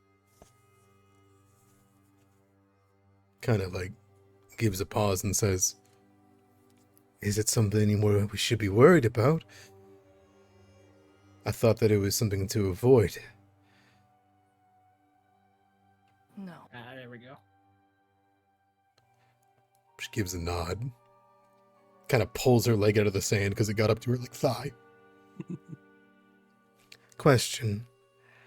I don't mean to point this out, but how quick did we get here to the shrine? Pretty quick, all things considered. She kind of sits there for a second, puts her fingers into her mouth on both sides, and lets out a loud whistle. There's like an echo for a second before you hear a... over a dune not too far away. No, the evil camel's back. You see a camel on the way. Camel. And she like you notice that the camel's having trouble. Fucking thing. It's like having to dig through the sands in very different spots. You can see it kind of like sits there, and it's taking its time. And she looks back towards you guys and she says, it's not confirmed or anything by the guild or anything similar, but kind of points down towards the red sand and says, wasn't like this on the way here, was it? No. Sand's angry. Pissed. Something. She crosses her arms and smiles a little bit, kind of like a smile of "you piece of shit," and like looks down at the sand, and she's kind of says, "I got this own personal saying. The Wasteland's a sore loser. Probably gonna take us double the time to get back. I got a feeling it wanted us to be in that encampment." Yeah. I wouldn't be surprised.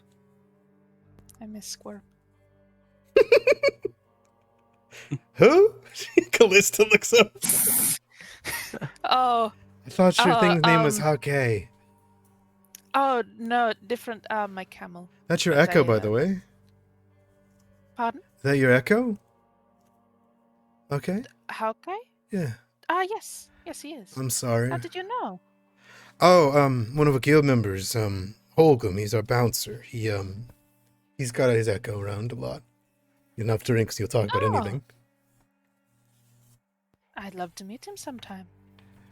Well, considering it's my forward suggestion that we, take everyone from the caravan after all that death and disarray and lack of water, we have to head back to Kirat, report to the Sultana, report to the guild, and figure out where the hell... Puts up hands to Cora, sorry. Where they took Rumbled. Yes, I think that is for the best. Without Rumble, there's not an expedition. We need to get him back. Yeah. How much water we got?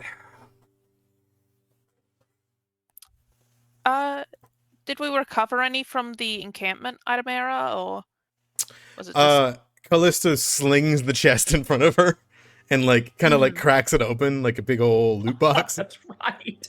She had that whole chest over her shoulder. I forgot. She's that bitch, dude. Yeah, Dude, dude. she's jacked. We got a super rare skin out of it. Yay! Yay! Gamba! And she opens Get out the loot box. up the chest, and you see inside it's mostly coin.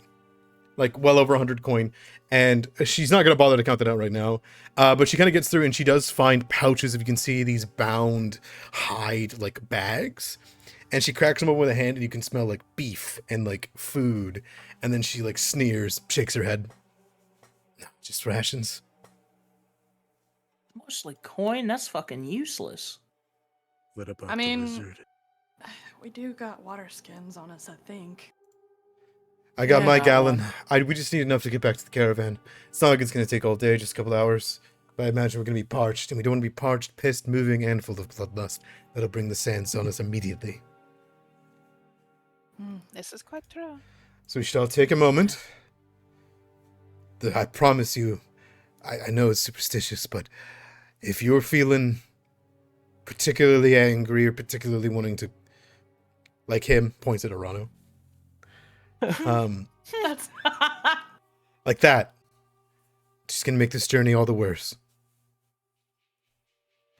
Arano ignores the barb and is instead has his left fist over his chest, but like the wrist is bent to where the knuckles are facing out, and he seems like he has a look of consternation and concentration on his face. So this much is accurate, but he is turning almost like a radar dish with his fist pointing out.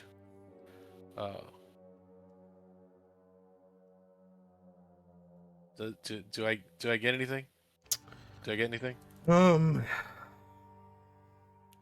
5 miles, huh? Yeah.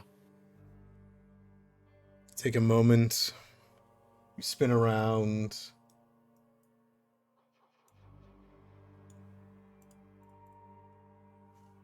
Nothing.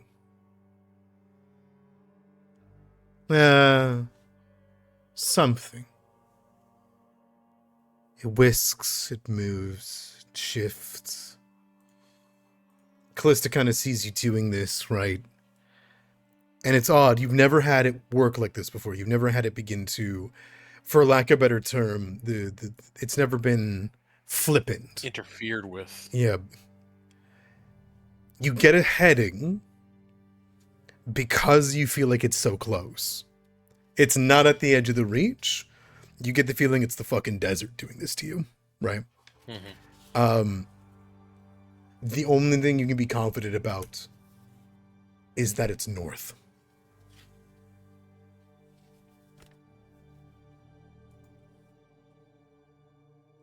I snarl. That can mean anything Yeah. between Kirat to the Thornweld.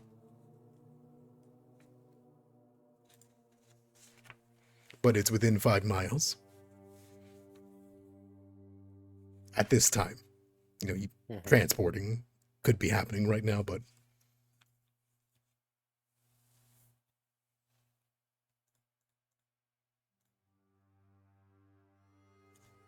He stops and brings his hand back down to his side.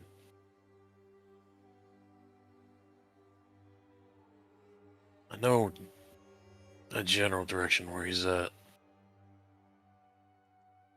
Within 5 miles, I think.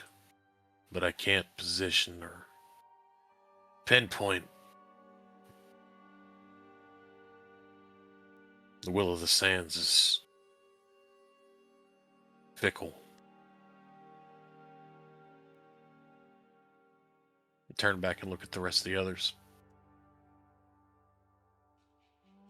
North of here, huh?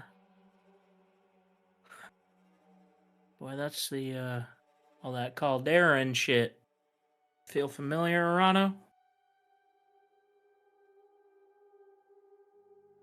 I've been there. Yeah, Can Oh, I'm sorry. Go ahead. I didn't realize. No, it's fine. Angelique will say, yeah. Fighting undead with an outlaw twice in 4 years. How's that gotta feel?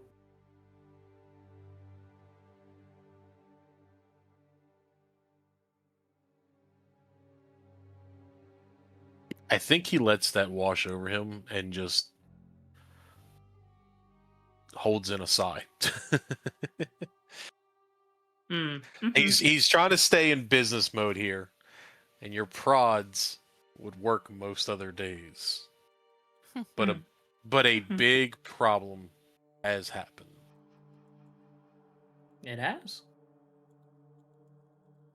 Cora, it sounded like you were gonna ask something. Oh, I was just gonna ask, Idamera, if Cora can kind of like recall what's within 5 miles to the north. yeah, by all means. Yippee. Recalling.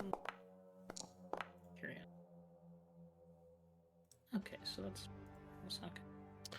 Considering it just happened, it's tough because there's so many things that it could be, right? The main thing is what you hope. You hope that it is not due north or due northwest, because that'll head right into Mokhtal territory, which is the Minotaur territory in the Dustwind Buttes. And if that's the case, you'll be walking into a labyrinth of which you could get ambushed at any time by over a dozen Minotaurs and be crushed under the heel of their hoofs.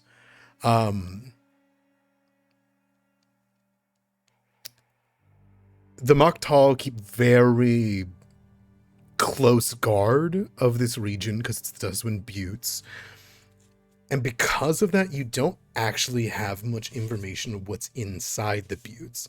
They're very territorial of it for a reason, you know? Yeah. That being said, you might have some loose information. For one, you know that the Dustman Buttes was the site of the Caldera. Often talked about that.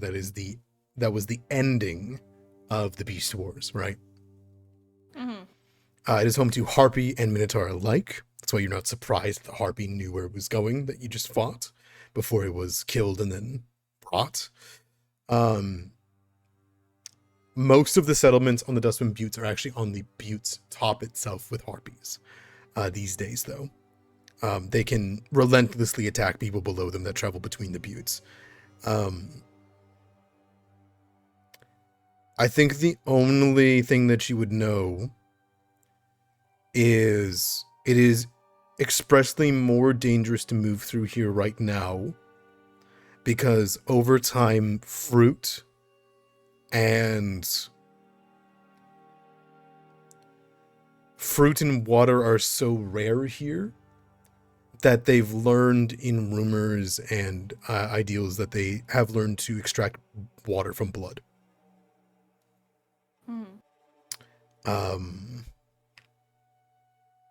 Yeah. Hell yeah. That's what you would know about the area to the north. As for anything that could relate to other stuff, not to your knowledge. Too far, too ruined, too worse. I think Cora, remembering this, would kind of like grind the heel of her palm into her forehead. If it's to the north, it could be Maktal territory, and we don't want to fuck with Minotaur. You can hear the audible creak of Orano's gauntlets as he clenches his fist. Doesn't say anything, but the sheer rage off of this man. Either way, it doesn't matter at this point. If it's 5 miles, it's 10 miles for us now. We gotta head back to the caravan, make sure they're okay. There's more than 80 people there. If the sands are moving like this and the rust is getting this bad, they deserve to head home. And we should go with them. Yes, I agree. Home is the plan. We don't have the water to go anywhere else. Yeah. Calista nods thankfully.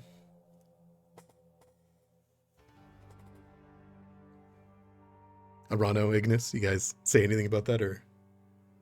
Boy, she's gonna be pissed. He mutters under his breath. Quiet. I guess. Oh, Only Arano hears him, I guess. be nice to that little lizard. This man has been profoundly, or has faced a profound failure at this, and he's the one place he wouldn't want to go, but also would not hesitate to put to the sword again. This is a bad day. This is a bad day. It's a bad day.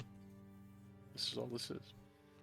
He'll take his mind slightly off and look over at Angelique. Miss Angelique, was it? Yeah. Do you need immediate healing? Or would you like to wait some time and I can give you a checkup? Yeah, if we're gonna be moving, I do need healing. And harpy Alright. skeleton.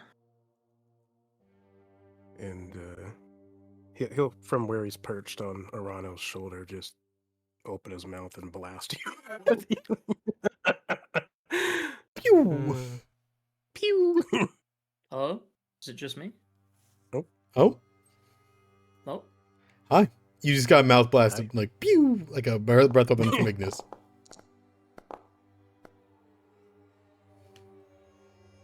For 25 hit points, Angelique. Yeah, that puts her over her max HP. And she kind of... Oh, thank you. Of course. Yeah, you kind of hear, like, bones cracking. Well, Angelique, if you recall, this wasn't damaged onto your body. This was this No, it was- screech, this voice, all that. all of you watching Angelique would see flowing down from her ear canals are long streams of red sand that get pulled away from it, drawn out. Doesn't even react. They just fall into the sand. She's kind of, thank you. God, that healing was good. I feel like I can hear better now. Okay. Shit. Huh? What'd you say? I said probably cleaned out your ears. You didn't react to it at all. I thought you said you could hear better. Was there sand in my, there was sand in my ears? There was sand in my ears, wasn't there? Yes, it was flowing down. Uh-huh. See the scholar like being digging at her ear. Deeply uncomfortable with this, like trying to. Ew, gross. Yeah, I got problems with feeling stuff. Let's head back to the caravan. You have problems with hearing, like feeling stuff, rather? Yeah, let's not worry about it right now. Let's head back to the caravan, yeah? Sure. Snickers. She's like quite direct with that one. Thanks to the giant fucking spire with a storm spiraling around it in the distance, like a circle of infinity, you can't get lost unless there's a sandstorm, right? What I'm going to ask for is a survival check from everybody. And this is just simply how long it takes to get back. If anyone has expertise in survival, everyone else can use the follow the expert exploration activity. Yeah, please, do we have a survival expert, please? Yes. An expert am I in expert survival. or no expert? No, sorry. We do not have a survival expert, unfortunately. Callista is. We have two. Oh, perfect. I was going to say we have 2 or 3 people that are trained. Thank God, because otherwise I was rolling with a fat +1. Callista will realize you guys like are, and he kind of like comes to it, and it's not that she's better at it than you, Rain, because her bonus in the end is a +9. I don't think that's very far from you, right? No. It is simply that she has dealt with this sand a lot in this particular region. So what you guys can do is do follow the expert. If you're curious on what that means, it's that you guys can treat rolling your survival check as though you got with just the bonus of expertise. So in this case, the expertise is going to be a d20 from all of you with a +7. Okay. Follow the expert is in your exploration activities, all of you. If you're curious on what it is. Oh, it's an exploration in our sheet. Oh. Okay, active. Select skill, survival. Expert. So it is, thanks to your allies' assistance, you can add your level as a proficiency bonus to the associated skill check, even if you're untrained. Oh, so my apologies. So it is a +2 to just a normal survival check for all of you. I'm stupid.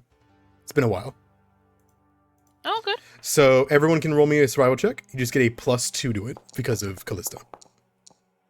So I'll run on your total. Oh, so yeah, it's giving me +5. Then do that. it's giving me +6. Yeah. Trust the foundry. Just follow the expert survival. Trust the foundry. Okay, give me a second. It'll do all the math for you guys.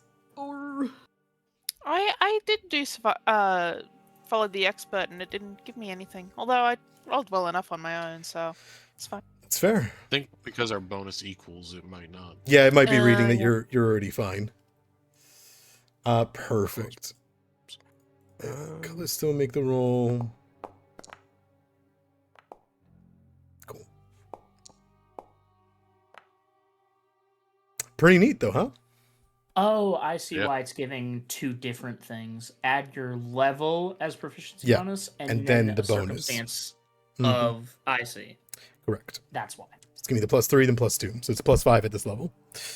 Okay, so she will guide you guys back to the caravan. The general consensus is more successes than failures, so I'll treat this as a success. You guys will make it back in 3 hours, which I know sounds like that's even longer. It's because it is. You basically, if there wasn't difficulty, it'd be an hour and a half, right? Which is about the time. It took you guys only 2 hours to get to the shrine, so you're just being fucked with, to be clear. Yeah. The sand batters you whenever you cross dunes. The camel lets out a groan as you can see the dunes almost move to like trap the camel's leg in. You can see the monitor lizard is following along diligently as though it knows the drill, carrying the saddlebag, which Callista would put all of the items that she has on the camel, and you guys are guiding back as best as you can. For that note, as the hours pass, as difficult, arduous, and annoying as it is to go back to the caravan, do you guys say anything to each other while you do so? Or do you take every effort to like just dig your heels in and get the hell out of there? If anyone's ever traveled through the desert before, that shit sucks. Yeah. I've done it once, and you do not want your mouth flapping a whole lot while you're doing that. No, this is true. Damn As it, you someone who caught lives me. in a desert country, you shouldn't be doing that. You fucking caught me. All right, that was a test. You lose a lot of moisture. You get a lot of shit in your mouth. No, I was gonna say, I think Ignis would be out on the forearm of Arano, and he would have had Know the Way Yeah. casted. Do you? And I was just gonna say, do you see how there's in your exploration activities? I added one called repeat spell. Repeat spell allows you to constantly cast a cantrip that you know. And where's that at, you said? go into your actions area, and you'll Yeah. see encounter and then exploration at the top. Yep. There is one that is designed for this exact moment, which is repeat a spell. So rather than using I your survival to I travel don't through have it. in your exploration activities, I don't have it. I could say it. Unless it's on my page, and that's what you mean. Yes. Oh, it is. I thought you Yeah, meant sorry, my it's in your map. sheet. I apologize. I see. So it is, you can use the cantrip over and over and over again. And basically what I'm going to assume is that you're using repeat. Know the way. So it does help. Mhm. I was gonna say visually, I like to think in his like hand a pentagram appears, and one side is always pointing the direction of where they need to go, like a little compass he has. One star. And then also there's a one that's always pointing north too. I will cut the time by 30 minutes then, because there are times that the sands are so dense when you're moving that you can't see to your sides and you can't see the spire for periods of time. And so you guys trek through the desert together. But it sounds as though you guys are staying quiet, bearing your heads down, and letting the will of the sands have its way with delaying you, but not being perturbed or stopping for it. Yeah? Yeah. Perfect. you're pushing Yeah. through. Eventually, and with ease, you are able to make it back to the caravan, which, when you see it in the distance, very much so is in the state that you can tell. Disarray, camels are like bounded up together. You can see that bodies have been wrapped and like put on the sides, placed within caravans or on camels. You can see that there is the loss of many animals, whether that ran off into the sands or are dead on the ground from the attack, not from the harpies nor from the kenku, but instead were attacked by the rusted skeletons. It is also clear to you that they were not attacked again. Simply everything that happened was then. Callista moves to get to the caravan's middle. And you can see some of the merchants and some of the wayward groups that are part of this area come together. And they begin to speak with Callista. Do you guys participate, or are you gonna let Callista kind of break the news to them? I don't have any specific avoidance of letting her talk. I think Cora would insist on being the one to deliver the news. Sure. Before long, you can see Callista kind of like gathers you, pulls you forward. And Arano, you said you don't want to, or you just are ambivalent? I'm ambivalent. Whoever wants to take the position of breaking the news, that's fine. It doesn't concern me. Sure. Cora, you're kind of brought forward with Callista. She kind of nods, thanking you that you're coming with. This isn't just going to be on the guild, which is what would happen if she was there alone. She comes with you, and together you guys round up. You recognize a couple of merchant families from the Council of the Ruby Court. You recognize a few interspersed groups. You can tell that there's a couple of humans who just joined for this caravan to get to the pyramids so that they can be a part of it and get their writ of passages to live in Kirat. You see that there's a couple of scholars who have had a lot of opinions since you've been gone about the situation. Of just sitting here, right? Sure. And battering all of it. I'm not going to make you go through everything, but do you want to tell me like the broad strokes, as they will listen to you as an arbiter of Asmodeus? I was just gonna kind of summarize it, if that's okay. Yep. I imagine she would, first and foremost, the one scholar that did survive, she would make sure gets back to the caravan like safely so she can sit down and rest because she's been through a lot. She absolutely does. She immediately grabs like a water skin and begins to drink it, but she seems unwilling to eat. And you can tell she's been mouthing something or confusedly. Yeah, that's fair. But after that, she would report that they had casualties. She would summarize very vaguely, broad strokes, the temple that they did find. The other scholars did not survive. Rumbolt was not there, and due to the situation with their water and the will of the sands becoming more agitated, it is wise to return to Kirat so that she could focus her efforts on recovering Rumbolt. And I think at several points throughout the summary, she will take personal responsibility as an arbiter. Sure. Callista does butt in to also provide that it was her job to also guard the caravan.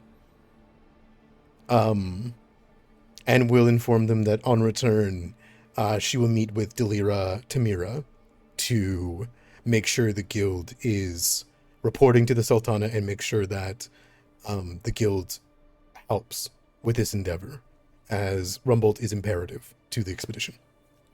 Which a lot of scholars are trying to express, basically, that, how are we supposed to have this expedition without Rumbolt? It's all doomed, And she says, we're going to do everything in our power, we'll work together.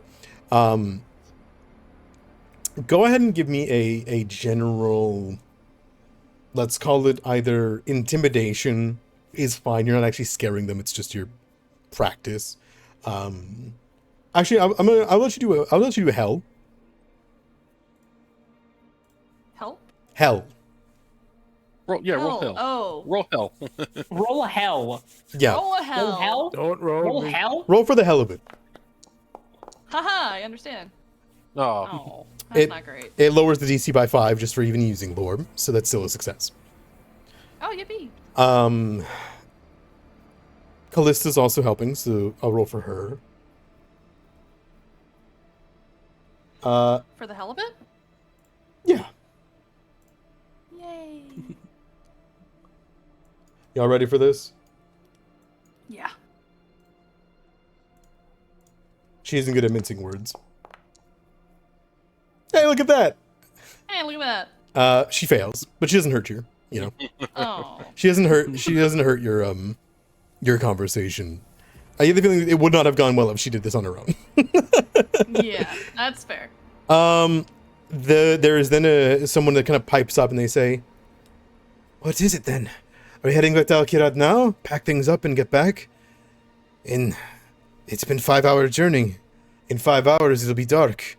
Or are we going to rest for the night? Out here. Considering...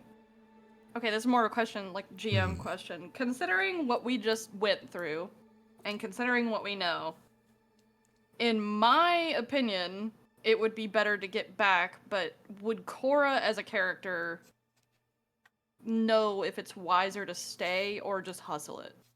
Do you think? I think with your experience, do you think Cora has kind of picked up on that there's been so much blood around, particularly this caravan and around this region, that it's probably wise to go back? Or do you think that's not something that she really cares about right now? Her duty is to the people, so I think she definitely would prioritize their well-being over, like, the long term over comfort right now. Okay. So you say we're gonna hoof it for the night? Yeah. I think she would insist that, we return to Kirat immediately. In fact, we need to double time it. There's too much blood in the sands. You heard him? Wouldn't make it. Callista kind of like immediately butts in, you heard him, go on! As people begin to look around, and she whistles and you hear the spitting camel beside kind of rushes to the front, and she begins to help turn caravans around. You begin to see a lot of the scholars bite their tongues but turn back towards their caravans, and a lot of the people that were just wanting to get to the pyramid, while they go to voice themselves, they kind of look over at you both, and then will kind of nod and say, better it be back at the jewel than it is back at the in the sands. And they will also sally up and head back. Sounds good? Yep. Okay. As you return to your party, the party of people that you have just met for the most part, or at least for some of them, I imagine you guys are still grouped up together after the situation. Yeah. Okay. I imagine. Do you guys have any opinions quick before you guys hightail and turn around? Nothing contrary. Arana thinks these Sure. bookworms are too soft. We need to hurry the hell up. They do not want to stay out here. They are not made for it. Perfect. Ironically enough, Angelique also thinks the same thing. Cowards. I think Ignis would just ask for the wounded, The bundle up in a caravan, go by and Sure. Help the soldiers that were hit and whatnot. Yeah. I mean, they're paid to escort the caravan. If they go back, they don't know what it's going to mean for their contract with the Sultana, but, hopefully it goes well. They're paid either way, hopefully. They hope that, they're generally not worried about, like, losing their jobs. They're more worried about, like, how are we going to get back? Am I going to stay there? Am I going to continue to get paid? Yeah, that kind of thing.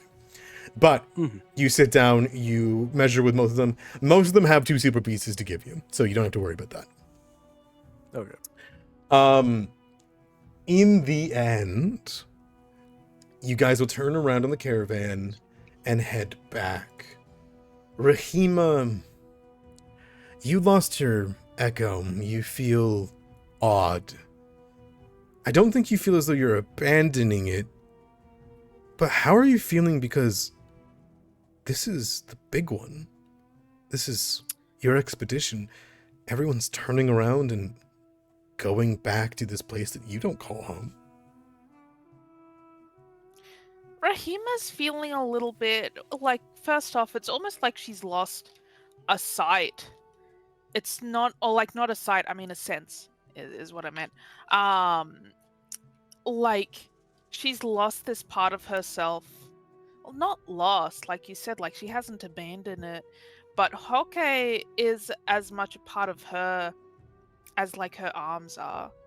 And especially like having to lose Hoke in something that ultimately, in a sense, like caused this expedition to have to go and turn around. She's putting up a sort of, not Actually, no. I think she's a little bit morose after actually heading back to the caravan and being like, "Oh, yeah, I do suppose we do have to turn back around," and really reckoning with it. She's feeling kind of down. Mm-hmm. It doesn't also help that she's constantly still weeping wounds. It's superficial, like I said. Like if you actually examined them, there's no actual wound in it. It's just that there's this like wellspring of blood that just seems to continually be weeping out of her until she can get Hauke back. Imagine, Ignis, you would eventually make it back to there and like get there and notice that. And Rano, you definitely notice that is the caravan that's missing a lot of scholars is the one that you guys likely pick up into. Mhm. But anything before we head home? Has no one seen Nope. to that wound? Which Right. this is I guess you would call it something sort of like a soul wound or something like that. It does not actually hurt me. It's just because Hauke died, I suppose you would say, especially quite violently. I feel his pain, and I have to bear these wounds until I can get him back. Is that something that you can easily do? Do we need to recover the remains? What? No, I can handle it. Don't worry. I just will have to wait until we're back in Kirat to do that. Al-Kirat, I mean. All right. Well, stay close. I wanted to chase anyone else down. Absolutely. Okay.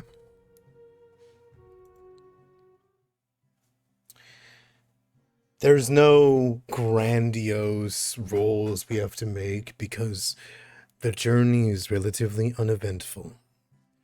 Beyond sunset beginning to peek over the sky and eventually cutting a beautiful image like a diamond in the great desert's landscape. You see it well before you get there. Al-Kirat, a thriving hub of commerce and law that stands in the middle of this desert, gleaming, beautiful. Elegantly cobbled streets, you can just imagine them now. Shaded by flowing silks, welcome escapes from the sun, majestic white stone spires that rise in the distance, the breathtaking figures against the sky, the endless markets of trinkets and foods, the rich aroma of spices and incense, vibrant silks clad on the tieflings as they stroll leisurely through the heat, performers, salesmen. You're ready to say goodbye to it, but it had a way of crawling back to you. Perhaps, for some of you, it's still a new sight. But the gates require a toll for those in the caravan who are not citizens. Many of the humans, even though sunset comes and it begins to breach and threaten to call for sleep, you all can visibly see that over the gradual course of 30 minutes, about an hour before reaching Al-Kirat, the red wastes die away to the normal blasted sandscape, yellows and the like. You okay? Yeah, hit the wrong button. Nothing. Okay. Yeah, that's. I recognize that you hit the wrong button because I've had that happen a couple times. So I was like, People immediately begin to trail off, heading towards the various locations of which they feel as though they should be entering. Many of the human caravans peel off to go rest on the outside, where you can see that there is still some people in tents and the like, where they go back to set up where they are calling their home outside of Kirat, because they are not permitted entry without gold stipends, which is their to their knowledge normal and the like. But for you guys do not need to pay to go in, save for you, Rahima.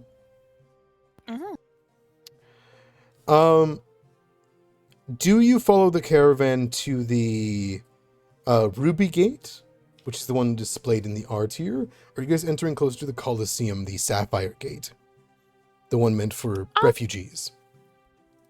Rahima would enter with the caravan unless she foresees there would be a problem with that.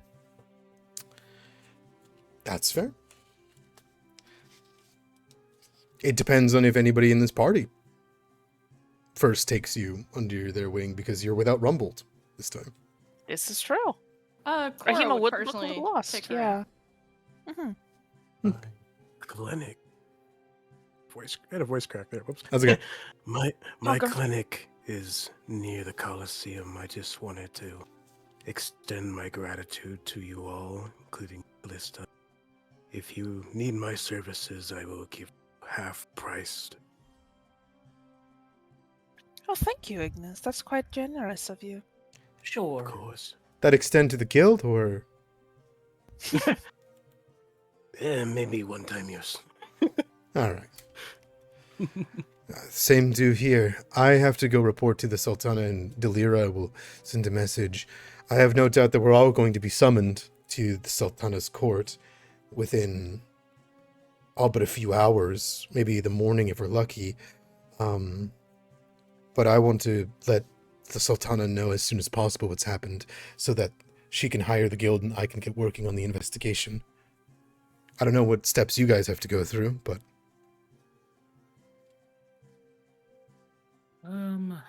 Oh, hell. Oh, sorry, Cora. She kind of like sits there and takes the chest and puts it down beside you guys. And as she puts it down, she will open it up and say, I did some counting while we were striding along. If you don't mind me splitting it up with you guys can count it too if you want, unless you trust me. I trust you. I'll count it. She gives a kind of a nod and a wave towards it. I sense motive on Angelique.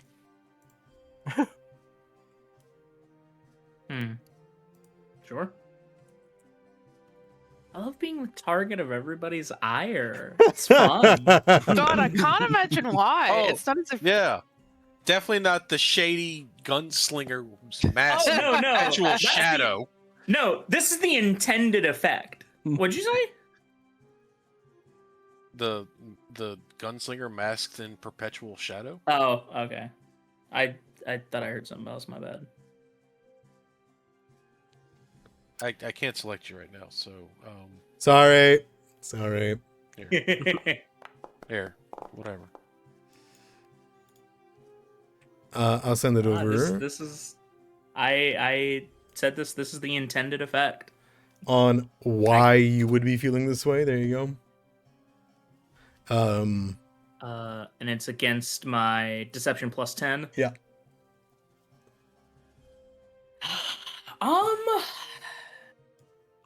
You're really not sure, but I mean, you kind of just generally already don't like her, don't trust her. So, whatever it is, it's probably not for your benefit.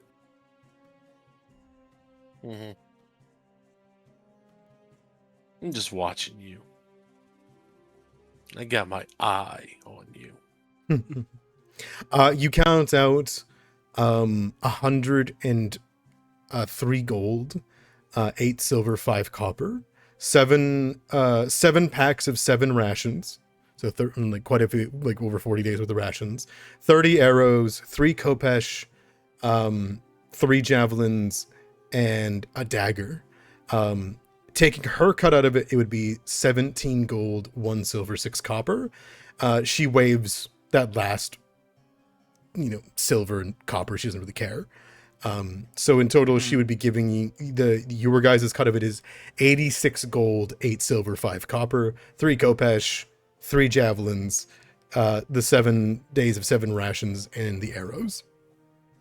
85 gold, you said? I've already thrown it into the party stash for now, as she's just giving you guys the chest. I wrote it all down. But she's taking the 17 gold as her cut for the fight. Mm-hmm. Gotcha. She did not swipe any. I think if this is our cut, correct? The 86 gold is for a split between you 5. She took a 6th. Angelique will attempt to take 1 gold piece from the chest and stick it in her pocket. Are you being obvious? Oh yeah. Okay.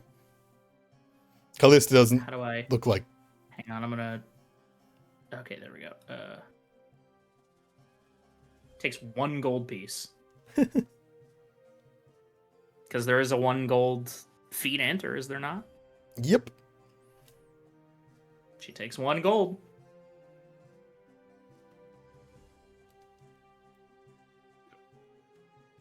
Does not hide that she just sticks it in her pocket. Mhm. I'll allow it. Rima, do you take a gold or no? An extra one? No. Okay. I mean, this is the party's gold. You're free to take Part of your as cut. much or as little as you like. I see. Yeah, yeah. Angelique only wants 1 gold to pay the fee. Like, took no extra for herself. That's it. Is just the 1 gold for the toll. Mm-hmm. When Cora said that she would be taking Rahima, like, under her wing, did that... I assumed that meant that she wouldn't have to pay the fee, but was that... Or are you willing to did I pay the fee? misunderstand? No, I can. No. I'm wondering if Cora is like kind of waving that off on you, because Cora, you would have to pay the 1 fee for Rahima to enter. Yeah, that's fine. Yeah. He'd pay it out of her cut. I'll let you guys figure out all that, but I don't think Cora tells you that Cora is going to do it, but it seems to be implied that Cora is going to waive your fee via gold. But as you guys are I imagine you guys are in front of the Ruby Gate here, right? You can see the great archways, you can see some soldiers on the top of the great wall, the sandstone kind of blasting down. There is a confusion and a lot of movement in front of the gate. They did not expect the caravan to come back, obviously, right? Guards are kind of coming up, trying to talk to some of the merchants who got there first, to the edge to talk about what's happening. You can hear some people complaining. However, as you guys are kind of close to the gate, as it towers over you, you guys are kind of discussing, the night is encroaching, like literally into darkness here, as you guys are just outside in the Kirat desert. A woman who none of you have seen in the caravan or ever seen in any of your lifetimes, is near the gate. That would not be too weird. Obviously, they're human, so that's odd. That wouldn't draw you any suspicion or anything like that. But you see them kind of sit there for a second, talking to somebody at the gate, and then turn around, look like and scan the environment of your caravan, and then look like she's walking towards you guys as you're divvying out the gold between each other. Mm-hmm. How do I interact with the stash? Because it's. I was gonna say not... I don't know how to. If you press P and then open up the stash, if you drag anything into your own character sheet, that is how you take from it. Oh, okay. It will ask you how much you want to take and whatnot. But yeah. Same for putting stuff in. You just drag stuff from your sheet to it. Correct. Got it. I recovered a javelin because mine got burnt by hellfire. Good call. Hmm. But yeah, this person walks towards you guys as you guys are taking things from the what you found in the encampment.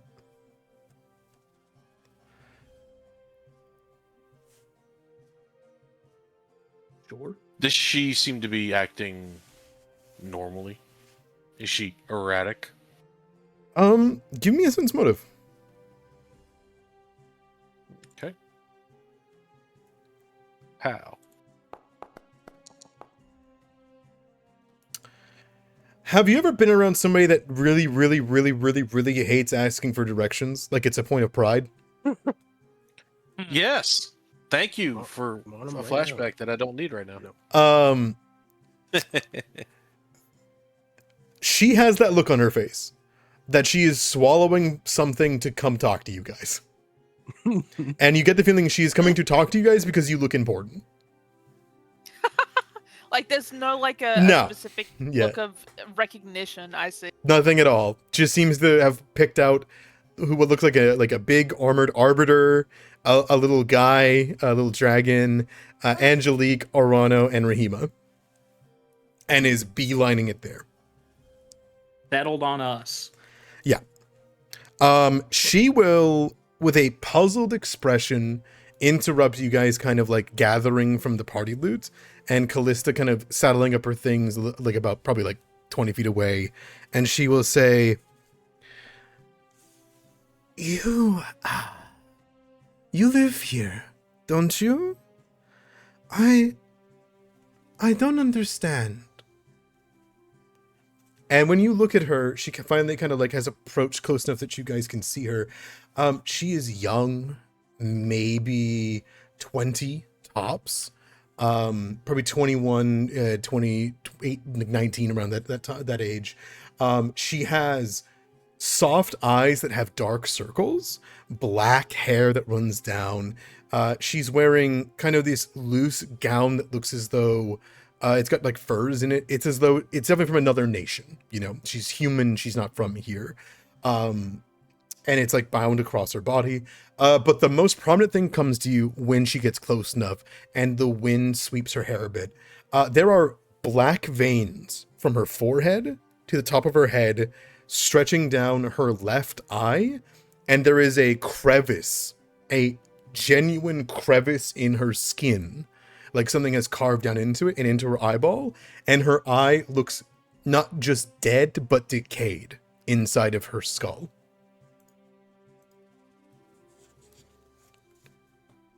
Oh, okay. And she's looking around as she says that at you, at each of you. She lands on you, Ignis, for a second. And then she says, How does this, Sultana rule the city? Surely she's not powerful enough to defeat the warriors.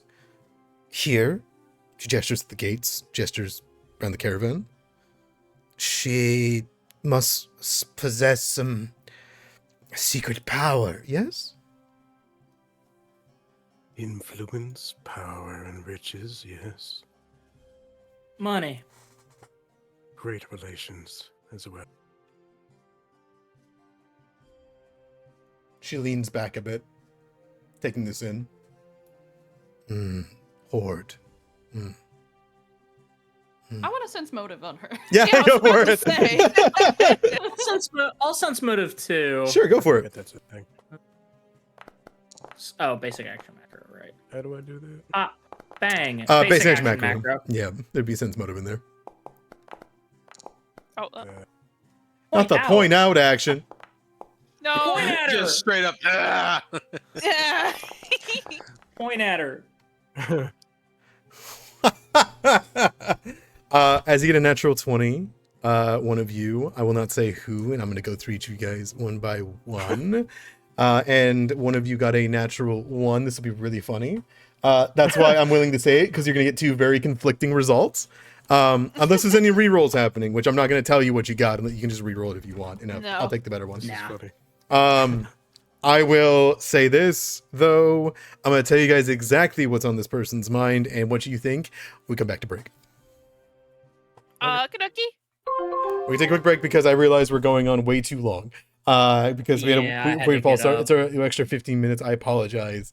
But I'll be right back and we'll discuss what the fuck this person's doing. But I'll see you in 15. Mm-hmm. And welcome back, everyone. And we return to the scene. No, Kirat music. We got other music now. No. Because you guys are not in there yet. I'm sorry. Instead, you are in front of the ruby gates.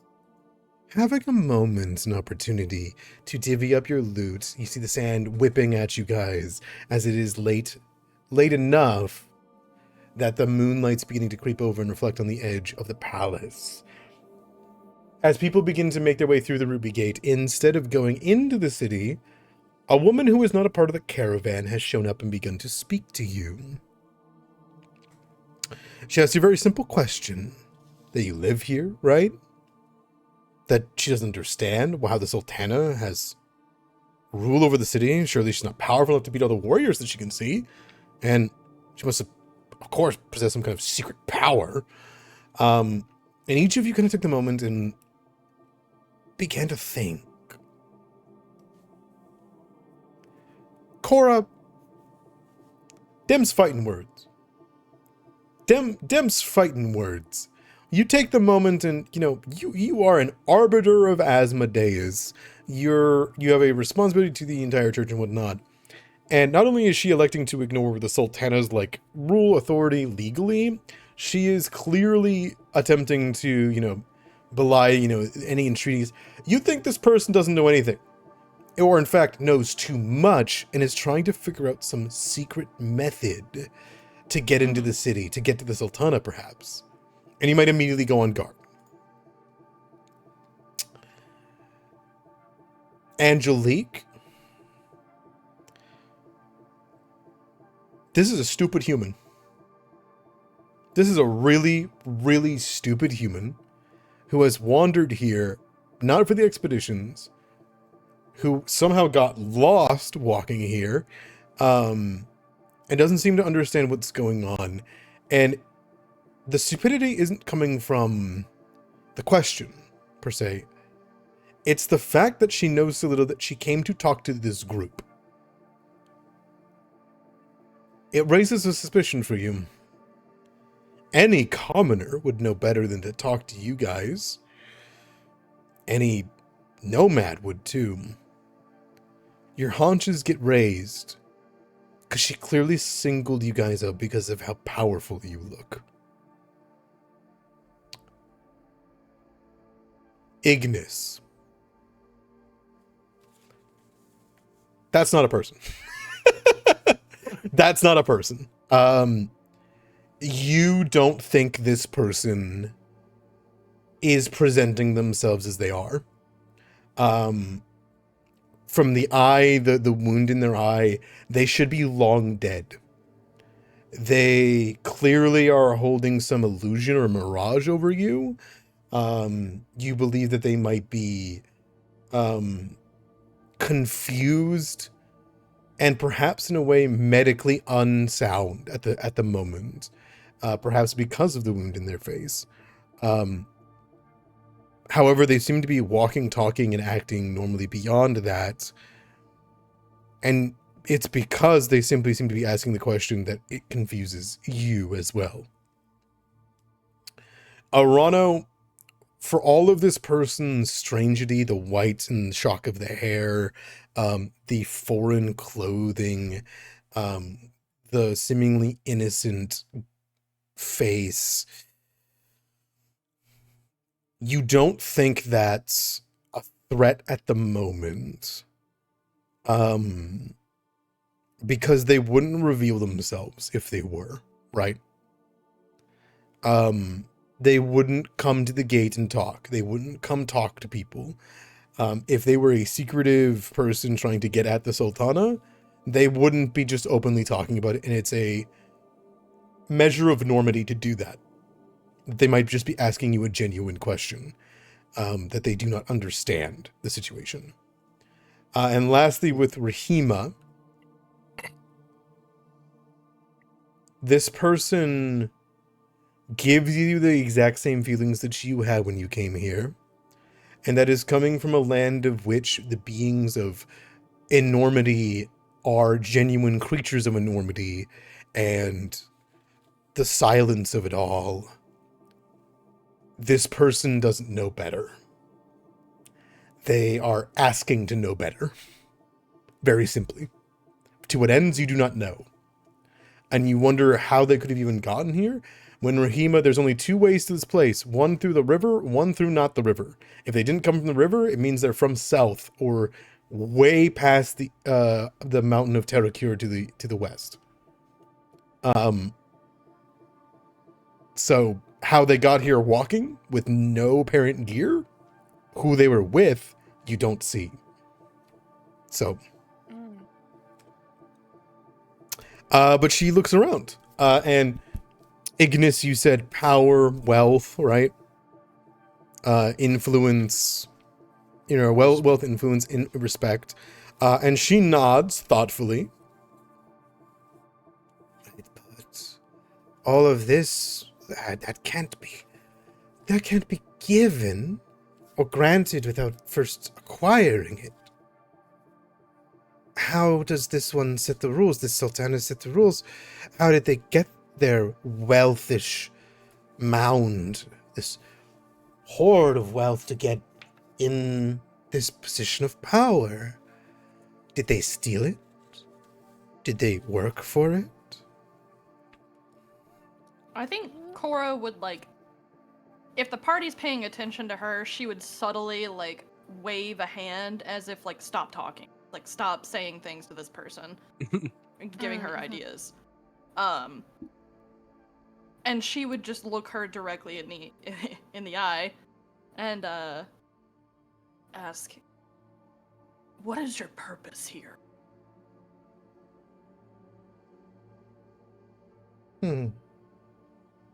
She looks you in the eyes, and you can see the decayed one begin to pierce you. You see, she stares at you for an unremarkable but clear, unnormal amount of time. Too long to be normal, not long enough to be extremely unwarranted, right? Not enough for you to speak back to her. And she sits there for a moment and says,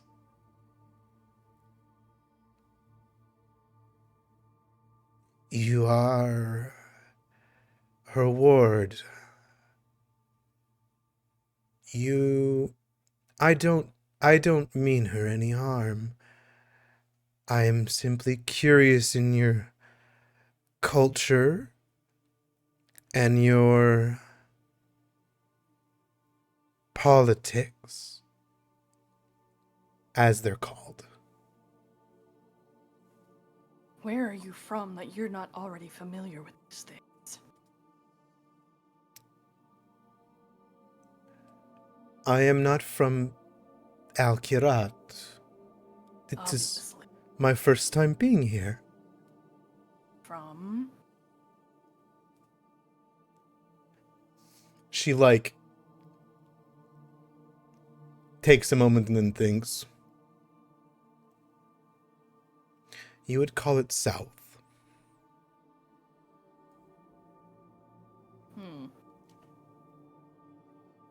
What would you call it? What is the name that you refer to it? My lair isn't that far. It's not good to walk. But I don't have people like you two in this place. That's why I'm curious. She's saying lair and horde, and it's giving me big dragon vibes right now. No, this is a false flag, yo. Don't fall in. Don't fall for it. She Don't fall for it. she cocks her head and says, "Am I saying something taboo? Is there a way I can say something not taboo, but also ask you the exact same question?"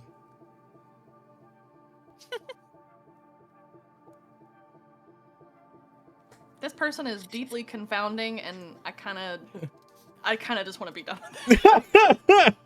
Yeah, Cora, you just I don't know what to do with you. It's gonna Yeah, give it's her like, that go look. talk to a scholar or something, man. Like, I got work to do. You give her that look, and Oh. she like looks over towards the rest of you, like, if it's too deep a question. Too deep a question? You calling me stupid? I don't actually say that, Yeah, but like, damn. How did you get here? You don't have any I walked. pack? You How just long? She like looks in the distance. Couple moons.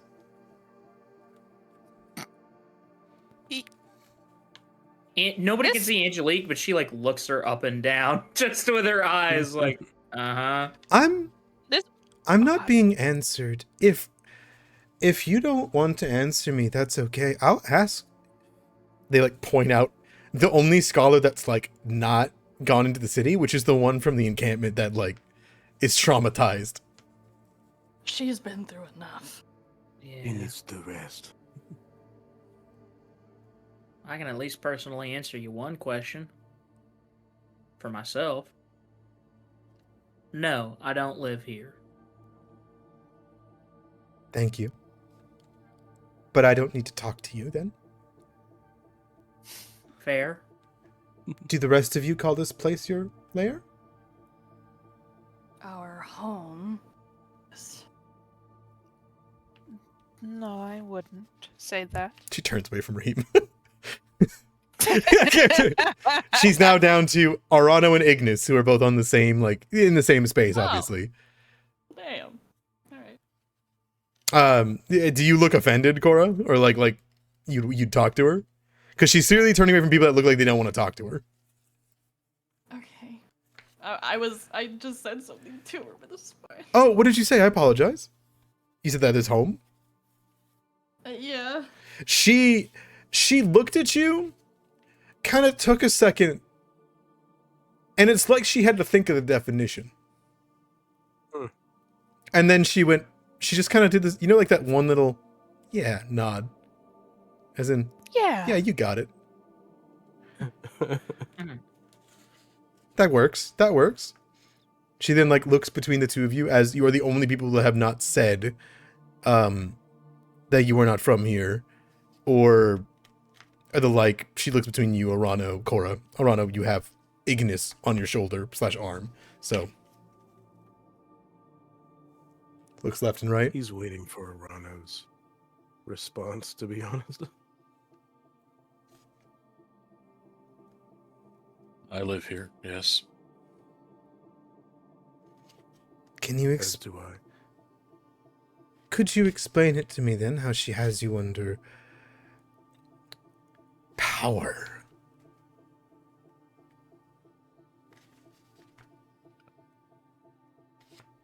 He gave many of us hope and a home.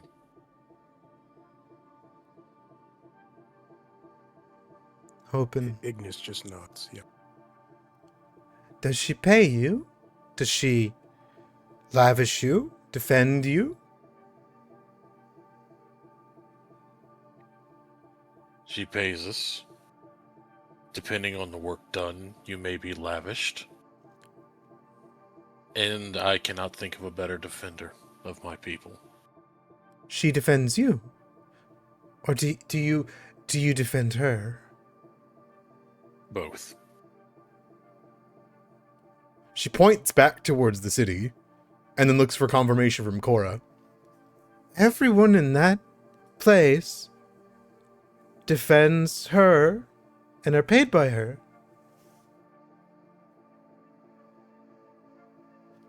Not everyone.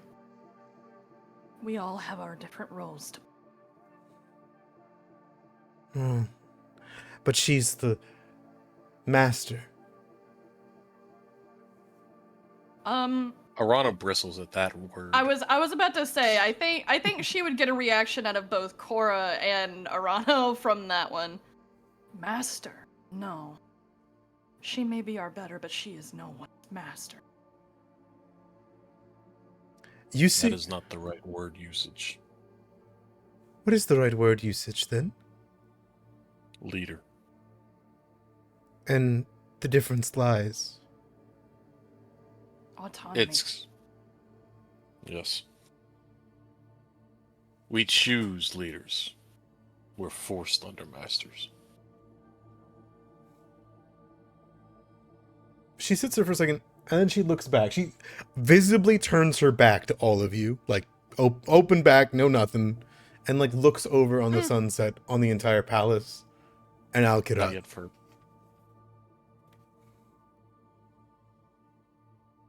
She then turns back around after some moments of quiet.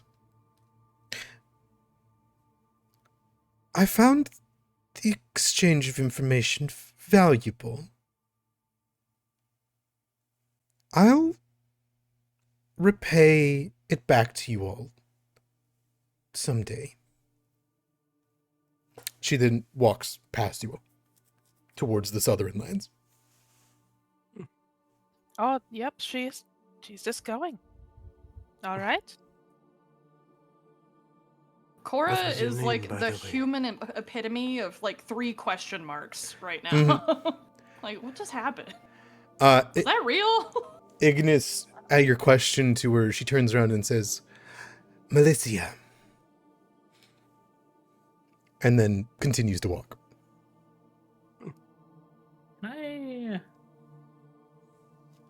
I'm committing every detail in memory. Yeah. I have a sneaking suspicion.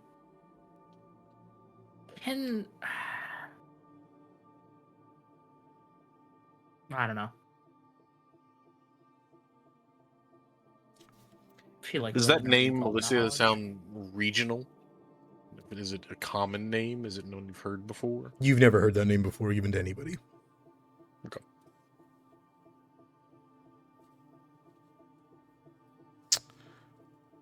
Arano, give me a seek. A Sikh? Mhm. Okay.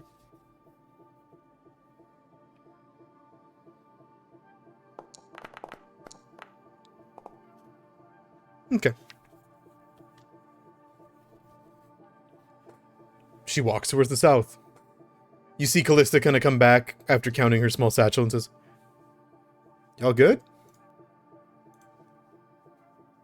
Yes, Yeah, there was a very strange woman. Oh, pardon, Angelique.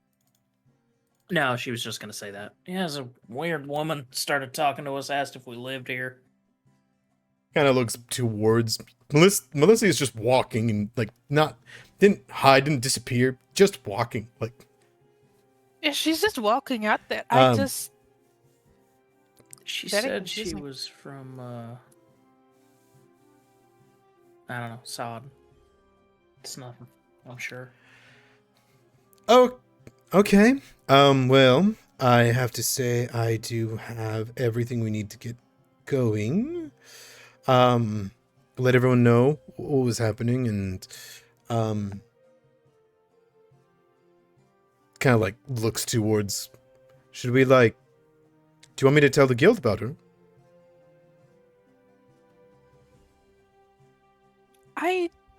Maybe, but she's just walking back.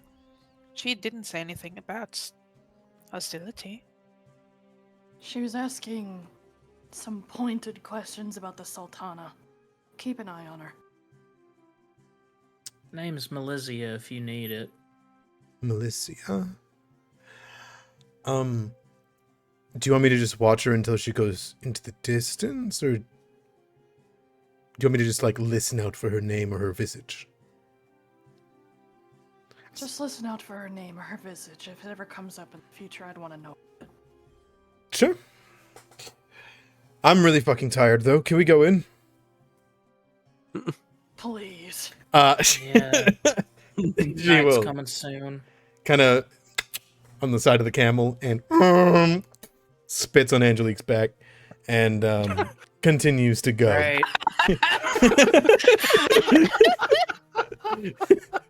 And Gotta fucking wash that. we'll continue to go and we'll head towards the Ruby Gate. We can see kind of like yawns open for many of the people that are already coming inside as things go, you see the karate soldiers all watching, waving you guys in, kind of taking note of each of you. Bit of confusion on their face, the whole situation, but they could have been somewhat appraised. When Rahima, you come up, they say, Toll? Oh, Cora, you said that you had it this time? Yeah, Cora will toss them a gold piece. Thank you, Arbiter. And this kind of gestures towards you, Angelique. Can you show signs of heritage, or...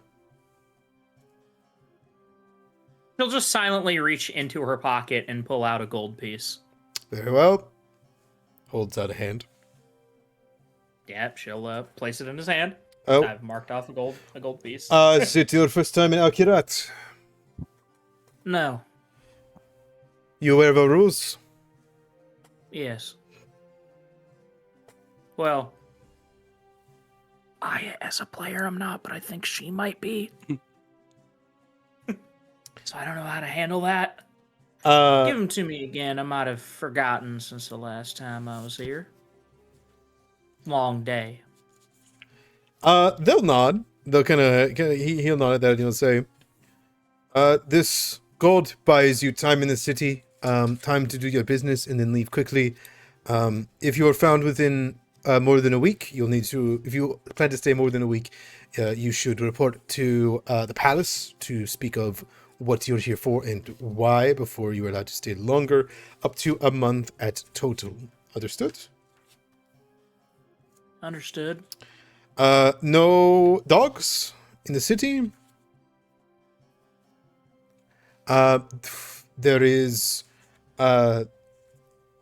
absolutely no casting of powerful magic allowed. You're not a spellcaster, correct?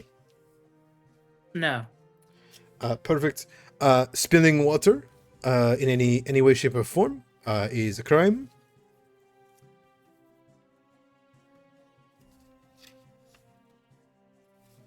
Kind of make sure that you get a nod of that. Yeah. Yeah, she nods.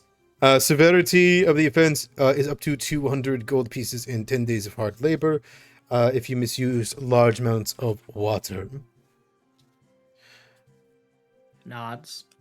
However, because you are coming in, I will simply say to explore the bazaar, enjoy the water canals. You will likely not have a means to open doors with your own hand. I recommend, because there will be no handles, everything is pushed. Nothing, if it is locked, you will not be able to push it open. But there will be no knobs. We Kirati are able to move things without the need to use our hands most of the time. If you wish to debate on something that is pushed against you, or rent the room at the bazaar, you need to speak to the patrols in the Grand Bazaar. It can be up to 10. Angelique looks to the setting sun. Yeah. You'll find the rest. You have an room. You have Cora with you. If you if you do not mind, Cora, Arbiter Cora, I apologize. Is this who kind of gestures towards the caravan? Is this something that I should inform the Sultana or the church about? I can send a missive, or is this already handled? I'm going to inform the church in person. Send a missive to the Sultana that Rumbold has gone missing, taken by harpies. We lost a few of the caravan. I'm very sorry to hear that. That changes a lot. I wish you very good luck in finding him, and I hope that hell boils over whoever has done this and that the harpies are plucked. Kind of gives you a nod. Good luck. And she nods and continues on. All right. Has everybody entered the city? Yeah. Yes. Mm-hmm. Immediately on entryway, you can see myriads of buildings that are full of people. Begin to look down. The streets are quieter than they've ever been, but anyone that hasn't lived in Kirat very long, you would be confused you could be, very easily confused by how chaotic it already is the moment you enter. Welcome to the city map, everybody.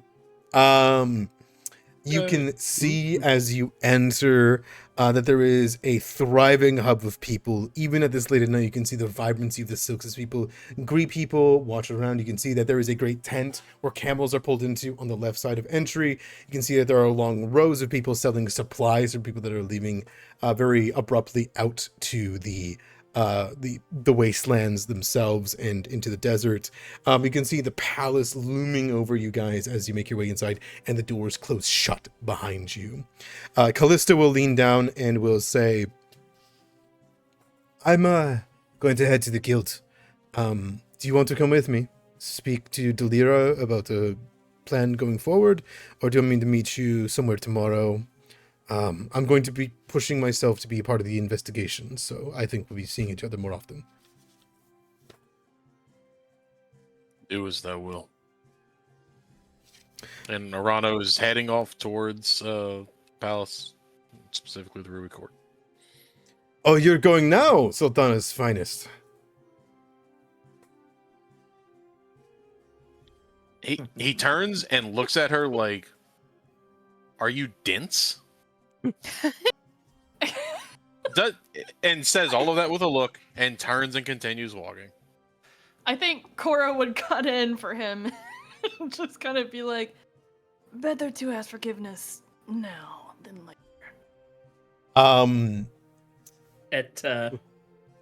At hearing Arano called the Sultana's finest, she just kind of chuckles.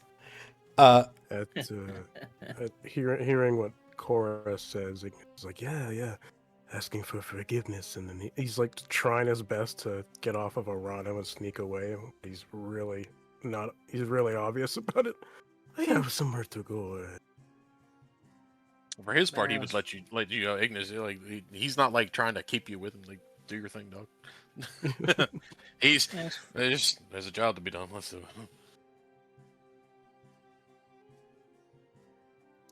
it. As you try to sneak away, Ignis, give me a stealth check.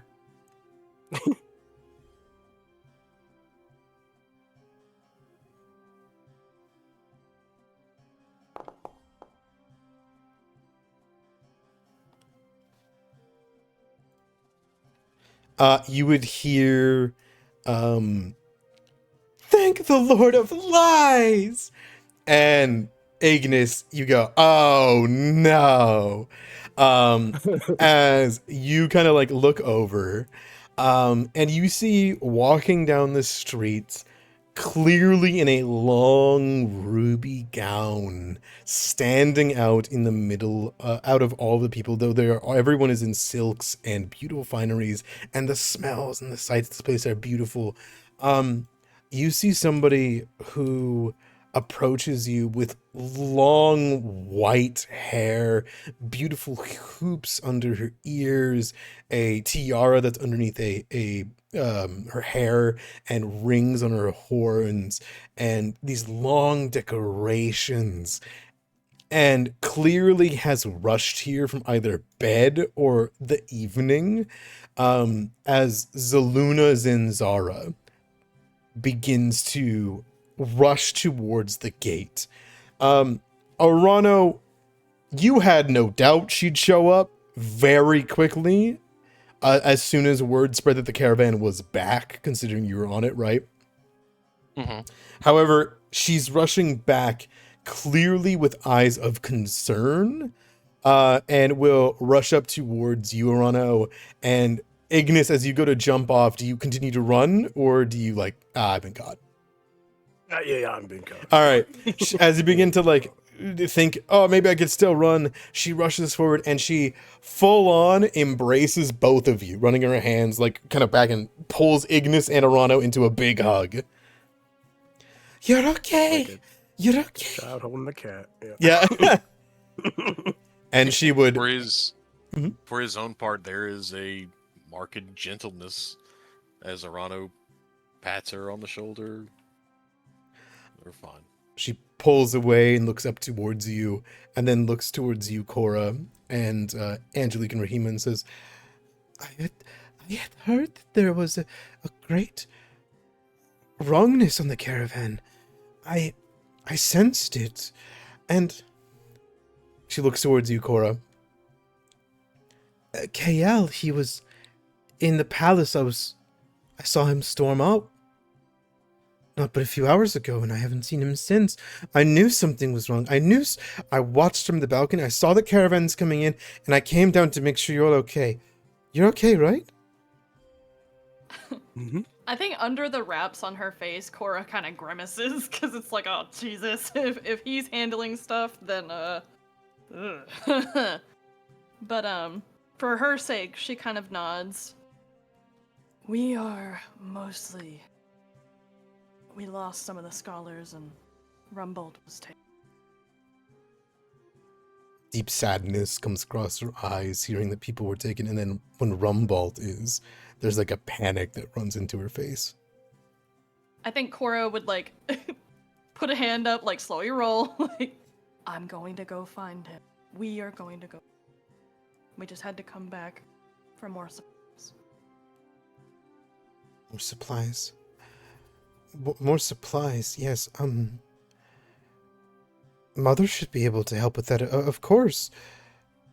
But there's something we have to be able to do, right? I'm so sorry. I don't think I've met the rest of you. She looks towards you, Rahima, to you, Angelique. You've met my, kind of gestures at Ignis and Orano, but mostly to Ignis, and goes, you've met my cousin. You haven't? Oh, your cousin? Kind of nods, and Yes. she kind of gives a slight bow, but as she does, you hear a wicked tongue kind of ripple out of her mouth as she speaks in Diabolic, her own title. Do either of you speak Diabolic? Yes. Okay. No. She speaks that's Herm, daughter of the Sultana, Zaluna Zinzara.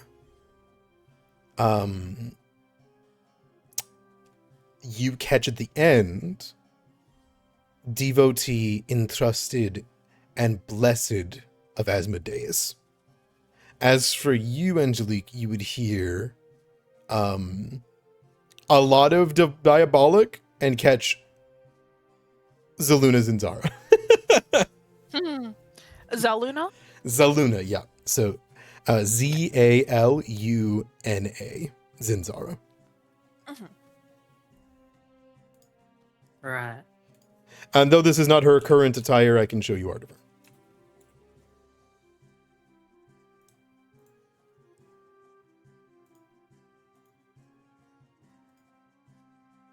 Oh, Oh, she looks a little mischievous. yes. You have no idea. Oh, I'm sure Sultan's finest. She will smile at you and say, please don't presume anything of me. I promise this isn't meant to be a slight. Are you Rahima Sunseeker? Oh, yes, I am. Well, at least one of you made it. Well, Okay. there was one. Oh, wait, actually, is she talking about the caravan or is she talking about something else? This is probably about Rumble. Right, yep, I figured. Well, there was one other scholar who made it, but she's quite shell-shocked right now, so she's probably at home. I'll check up on her. Oh, good. Well, it is very nice to meet you, Zaluna Zanzara. She gives a smile and a small bow, and then she looks towards you, Angelique, and her face hardens. And you are? Angelique, nice to meet you, Zaluna.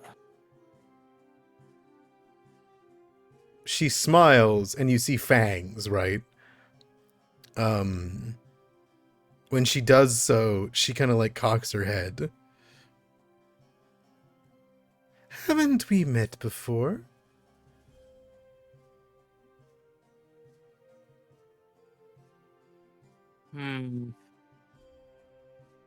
gonna... Should I recall knowledge? Should I... No, you definitely don't think you have. But she like takes a moment and she says, "Before I tell my mother and help you go to the Ruby Court, of course, Arano, I assume you want to head straight away. We must find Rumble at all haste. Would you do me a favor? I'm trying something that Cora taught me that I think helps." She kind of like leans forward towards you, Angelique. Mind you, she is probably a good just under 2 feet shorter than you at this given time. Mm-hmm. And looks up at you in the eyes and says, "Lie to me. Why are you here?" Sure. I'm, here to find and punch the Sultana. Cora looks at her incredulously. Zaluna doesn't bat an eye. Instead, you can see her eyes just kind of like looking into yours, left and right. You see a brimstone red glow that goes across her irises. She then smiles and says, "Does he know you're back?" You can't see her face, but I think everybody can feel whatever smile there was is gone. As she goes, "And how did you know that, little lady?" She steps back 2 steps and then kind of like bows forward a little bit and looks up at you and then cocks her head almost at a 90-degree angle and says, "Should I tell him?" I'd rather you didn't. She gives a look over at you, Cora and Arano.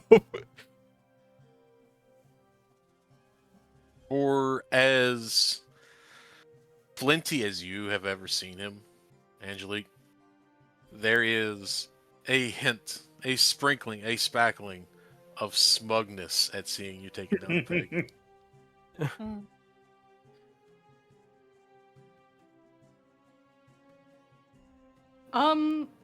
Cora would... She'd be conflicted. I mean, you pretty much just said you were gonna try and punch the Sultana, so on one end, like, yeah, absolutely. Well, you did. But, Zaluna did say, "Lie to me," obviously, about something before prompting that. But no, even the statement alone in the middle of the streets, like, come the fuck on, you know? Yeah. Well, no, it's fine.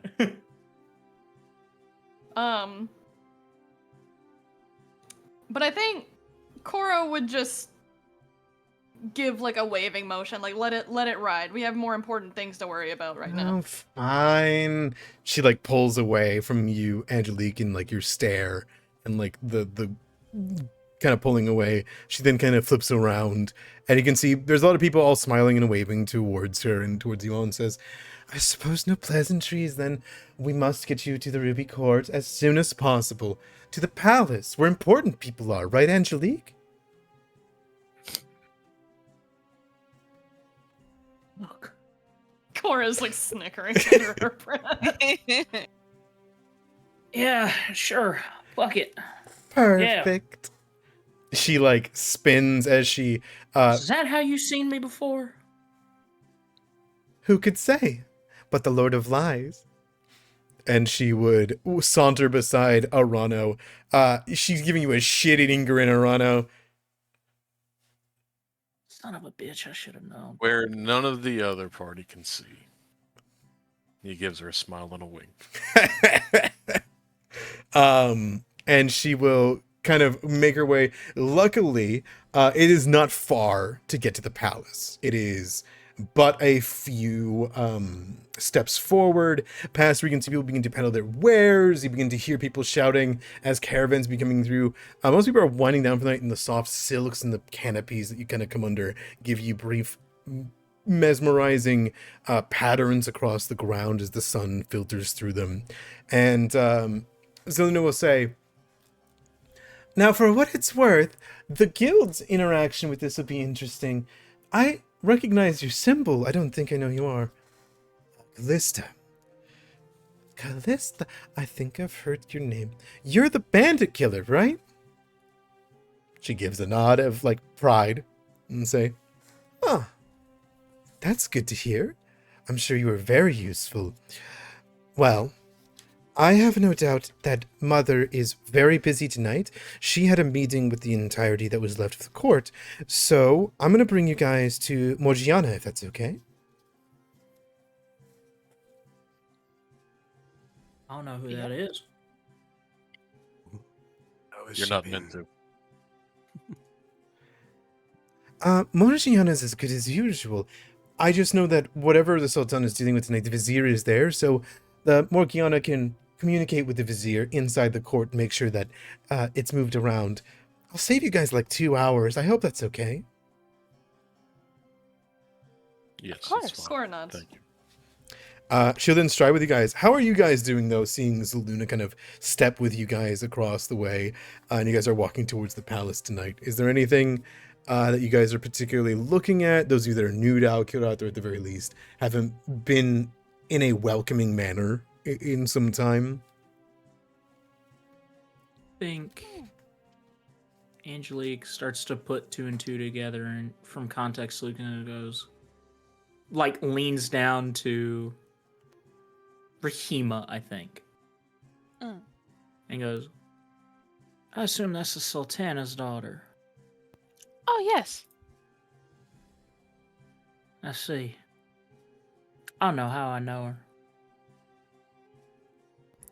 You know how you know her? I said I don't know how I know her. Oh, that's interesting. We can explore that. Yeah, seems I'm being taken back to the palace. To the palace. I'm being taken to the palace. Hmm. Excuse me, Arbiter. Yes. You see kind of somebody pulling to the side and says, "May I take your biter for you? Stalling is only..." What? Hmm? What did you just say to me? Biter is the wrong but normal term in Al-Kirat for dinosaurs. Oh, my lizard. 1 silver piece will get very good sleep and plenty of food. We have fresh food, fresh meat, and water. I think Cora would hand him 3 silver and say, "He's had a hard day. Treat him nice." Thank you, Arbiter. Come now. Here, Biter. Like claps. You see it. And like, you see the lizard look up at you, Cora, like, and then look over towards you, Harima, like, and you hear, "Don't be like that." And then the tiefling holds up a big slab of steak. You see it. Gone. It's gone. And without further ado, unless you guys keep him close, he just makes his way to the... No. Do you think we could have shared custody of him? I'll allow it. Cora? Excellent. If you're looking for me, by the way, this is my pens here. This is the haze.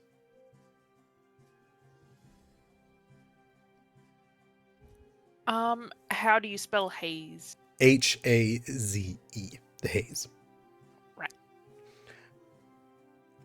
You look over and then you see that there's like big hay bales and like things for horses, and then there's things like that, and then also the desert hay. It's clever. It's okay. And he'll guide the monitor lizard in, and also he will take Callista's camel. At this, you guys are escorted to the palace. Now, the palace is absolutely beautiful. This place is, for all intents and purposes, a lie. When you guys come to the base of it, and you can see the white stone and the beauty. You can see the golden arches that are inlaid, and like almost like hieroglyphs themselves. You begin to walk in, you can see that there is an entryway guarded by 2 guards that you walk through, who give like a clearing in a wave to Zaluna, and immediately people begin to watch you all. But the moment that you enter inside the palace, its facade drops. This is not one big building or monument to wealth. This is a plaza. Interconnected buildings move everywhere. There is well-paved roads and concentric rings around the central building at different sizes. You see pathways that lead to various different places, wide open passages that lead into further into the city. You can see that all this palace is a shield from the sun for those that can afford it. There is various amounts of small places here, organizations for exploration or mapping the desert, prime spots for food, restaurants, inns, shops, all inside here. Though this is not the Grand Bazaar, this is what's second best in the terms of Kirat. And you are called forth for many things, but in your distractedness and likely, the time that you have here, you're guided through many steps and buildings, some of them that breach out to the outside to view it, because it seems as though it is timid enough, thanks to the sunset, that it's not a direct bearing on each of you. And eventually you guys are guided very high up within this place. As this is happening, she quietly leads you guys towards a small office near the very top, but though not on the very top floor. Instead bringing you to a place that you recognize. The gardens. In the darkness that comes from the sunset, near the very top of the palace, there is a raised kind of plateau that opens up. You can see there's this great clock-like dial with sun markers across it. You can see that there are plenty of plants that are well taken care of. You can see that one of the water canals has been dug, particularly to this place, and are getting poured into and worked on at this time of the night. And there are a couple of scholars that are moving around up here, and plenty of doorways into the various places. But you recognize this as the Zinzara Gardens that Zaluna has brought you to. It is quite beautiful. And I'll bring over to Matt.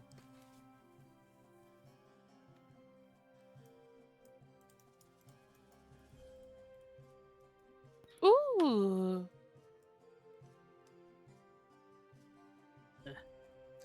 Zaluna kind of like makes her way across and says, "If you'd follow me."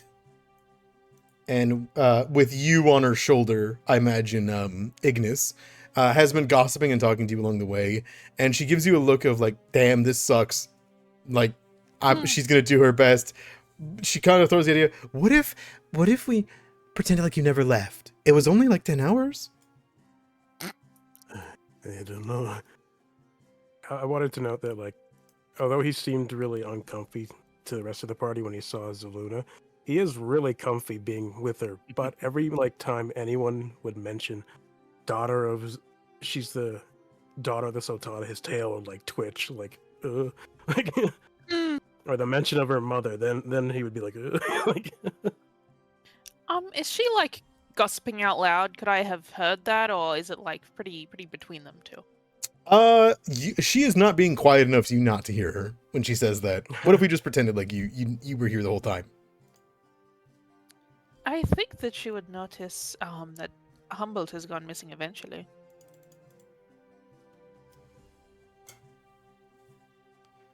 Yeah, but she didn't. I don't think she noticed. She had a very busy day.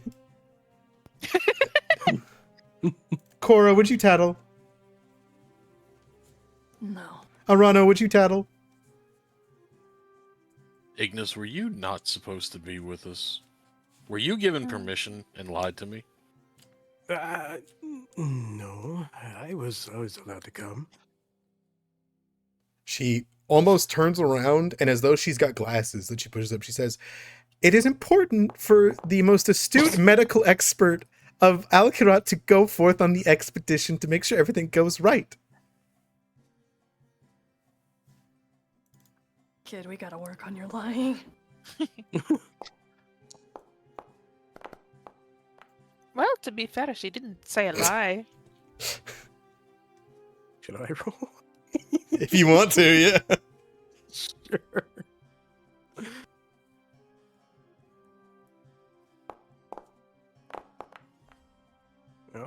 Ah, I think it's Seluna that throws off anything out of anyone when she says that and like does this like actually, you know. Yeah. Actually.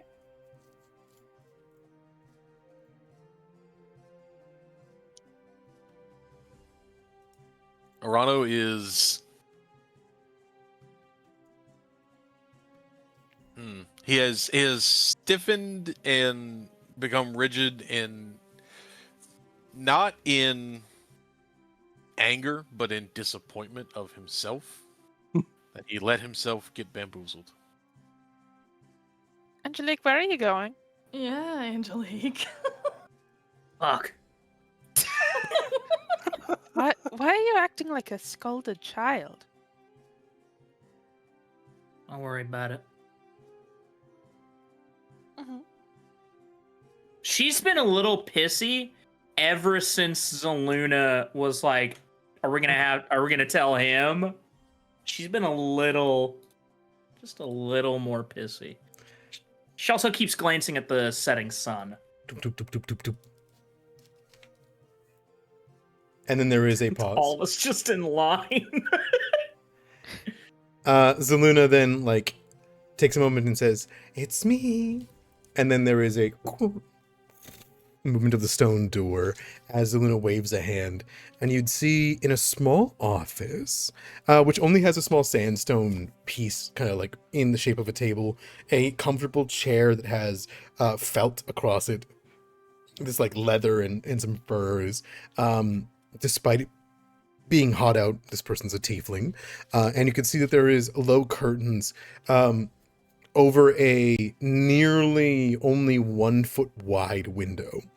And you can see, looking up from the desk, is a tiefling of completely violet purple skin and green hair and short horns, in a low, like cloth-like robe, who looks up and then smiles and makes her way up to you guys.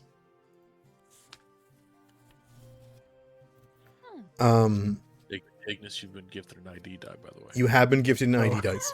I'm going to need it when I get my ass beat. Zeluna would say, "Morgiana, could you interrupt for us? Just..." And then she gestures and then throws the entire weight of the conversation on you guys as she steps aside. Oh, All hello. right, kid. She has a shit-eating grin as she looks back towards you guys. You'll pay for this in training. I hope you know that. I'm excited. Morgiana, for all of that, would make her way. Oh my god, hello. Sorry, that's I didn't see anything. no, that's fine. An That's assassin. no. The way that it works is there's a what's it called? Fucking dynamic token ring. So original like stat sheets that I use, even if I've customized them, even if I've changed the token, I have to change not to use dynamic rings, or it will use OG Pathfinder art. Oh my fucking god! Are you kidding me? Hold on. A twink appeared. Twink! It's not even Court think you're starts freaking dehydrated, out. Nora. Twink detected. twink dude. Those keep popping up around us. Errant twinks spotted. The That's hell? the real infestation of the desert. Why couldn't it be women? Nod sagely. Mm-hmm. The realest shit you've ever said.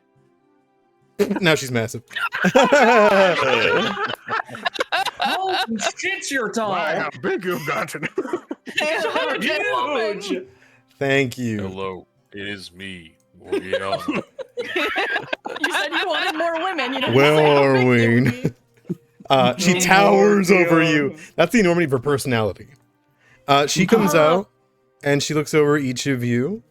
Arano, she gives knowing look. Cora gives knowing look. Ignis gives knowing look, but sees the two newcomers, kind of scans over and smiles and says, Morgiana, good to meet you. Why am I interrupting the Ruby Court? Oh, I am Rahima Sunseeker. I am accompanying them. I don't think I really have that much to say here. I'll be honest. This is Angelique. Cora will kind of throw a thumb over her shoulder. We need to interrupt the Ruby Court because the caravan was disrupted. Rumbolt was taken. We lost some lives on the way. She simply gives a nod. I'll let the Vizier know as soon as possible. Any other information you'd like me to infer on them? Not at the Guild moment. knows. Oh, I'm so sorry. Huh? No, you're right. I apologize. Continue. Ah. Unless you didn't bring her with you, because she would have gone back to report to Delira first. Yeah, that's what I thought. Very she well. was gonna Calista go jump scare. share- Very well. Ah! Now women are appearing women. everywhere. She's gone! Yeah. People keep showing up, man. I had to run the entire way here. Dude, I think I need some water. I'm hallucinating. The guild knows.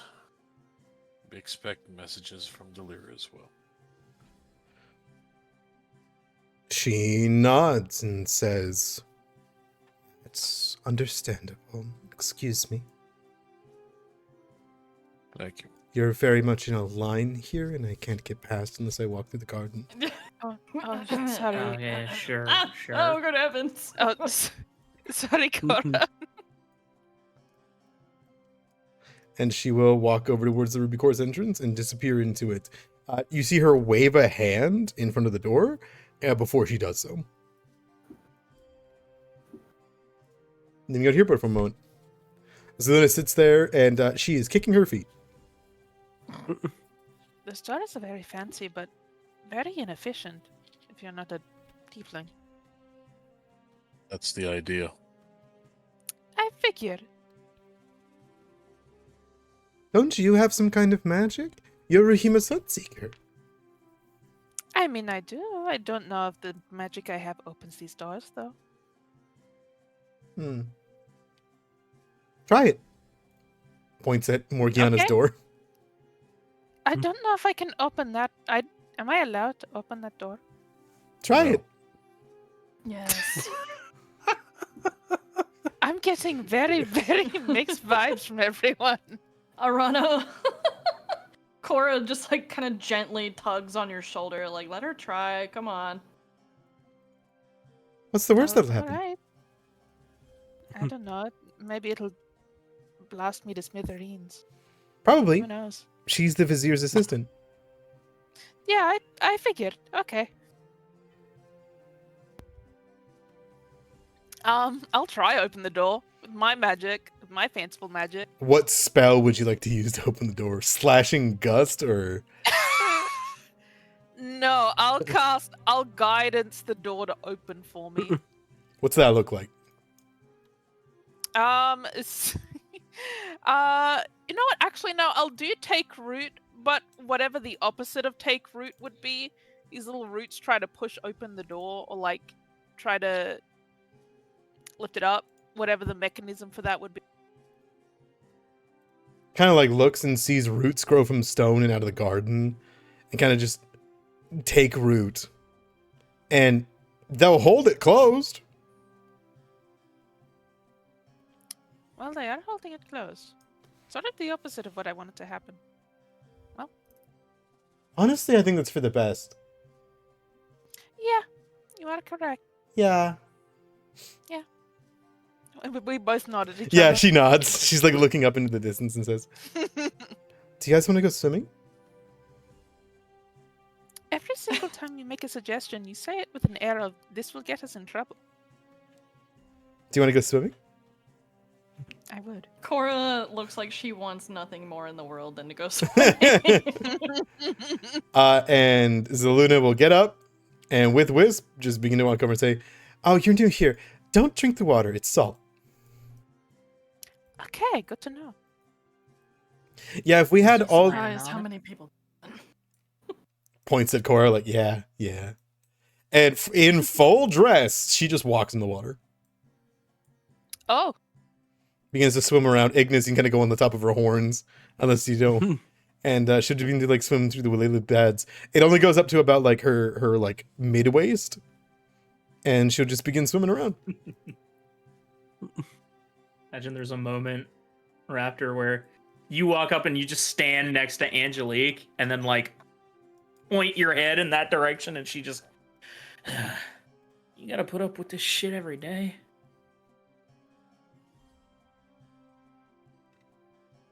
Hang on a second. Hang on. Hang on. want me to talk? Reactive strength. Not the will saving throw. to stop throttling. You notice that she gestured more at the opulence than Zanzara.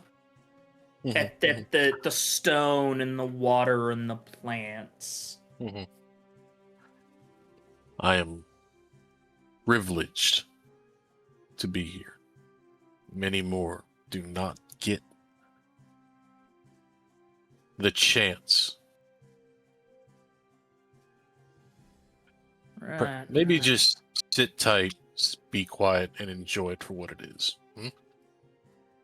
I don't enjoy it, but I will be quiet about it.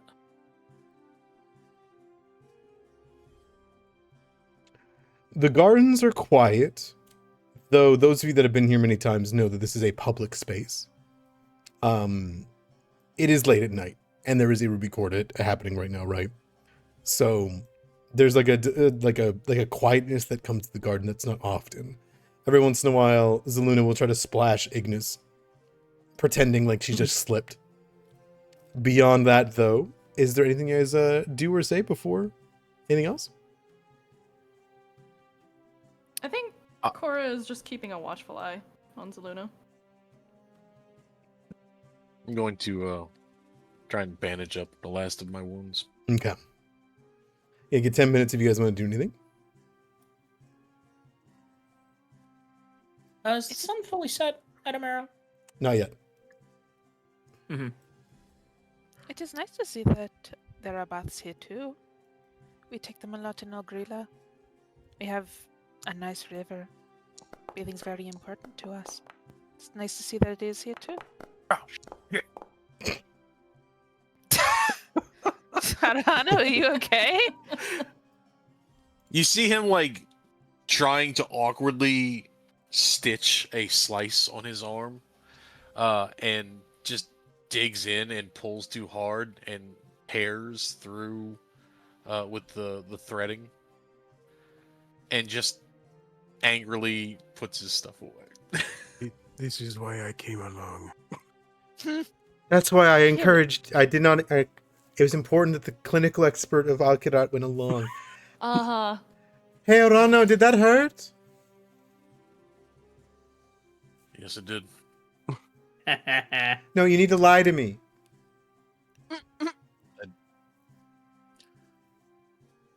It didn't hurt as much as being lied to.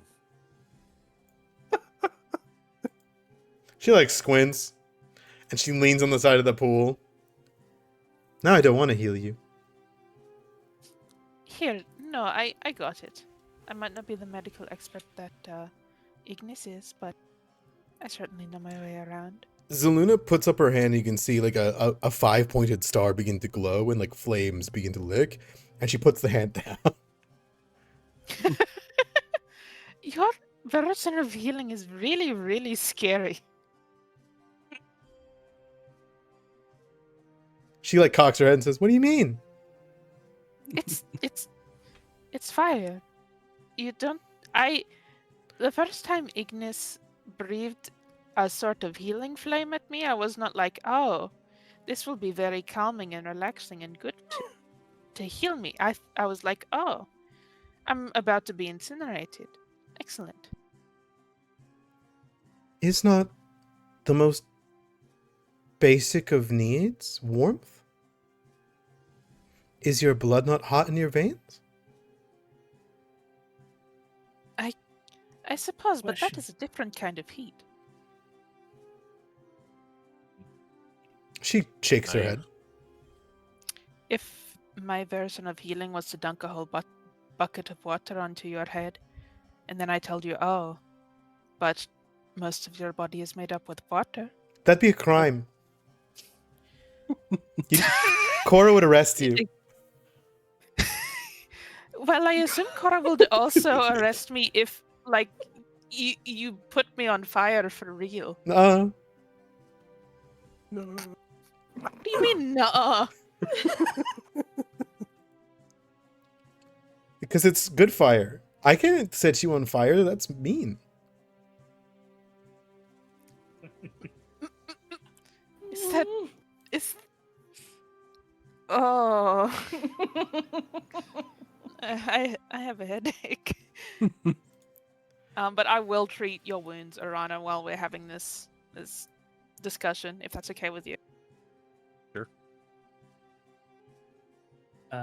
While that's happening, Angelique will walk up to Cora and go, "You know, with the beast war going on, I thought he'd learn how to heal himself."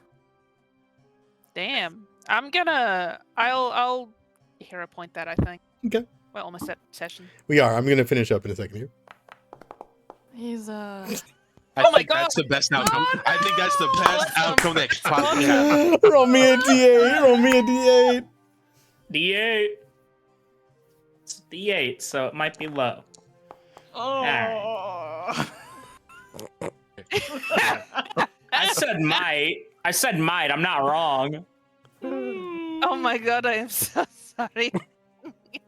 I think while this is going Would you- on, Could you maybe focus with what you're doing? Stop conversing with Zaluna while you are trying to stitch my flesh. Listen, I am. I'm sorry. It's been a long day. No, it's fine. You are correct. I could give it a shot, Arano. Trust me with a So- needle. I heard that piss off. I know it got eaten up in there, but piss off. I heard it. Yeah, figured. I'm over by the water. I can help. Sorry, Cora. I think you were going to say something right. Whenever Ignis looks like he's going to help, Zeluna suddenly just takes you further in the water. Oh, She- jeez. She's going to put you 15 feet away, so if you try to fly, you have to fall. Oh. I'll have to Zeluna, bounce. let him heal the man. He's been through enough. Your mother's gonna beat his ass anyway. Is that an order, Arbiter? Yes, it is. Ah! She comes to the side, and she'll just... Thank you, Zaluna. No, I'll do it. If it's so important, I'll do it.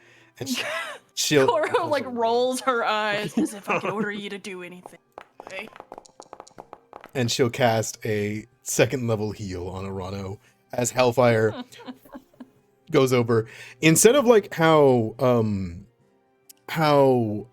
Ignis's is, instead you hear her chant some words, the flame flickers for a moment, the star appears over top of your wound, Arano, and you'd watch as it ting, ting, ting, ting, ting, binds into place like stitches, and then in between Hellfire goes in between. And then it doesn't actually touch your skin, but by the time it's over, the wound's gone. This is not the first time that she has No. healed his wounds, of course. But Getting he better still at that. looks down. Accuses. She splashes you in the face. Alright. Is That- it illegal? Thanks. That is an actual crime. It's not not do that in fresh front of water. strangers. It's not fresh water. She goes away. If it was fresh water, we'd be in trouble. Cora can tell you. Cora just nods. Gotta put up with this shit every day. referring to Zaluna. Gestures at Zaluna this time. Cora kind of shoots her a look. Oh no! I think she's getting He a shot look his from both. Arano beam.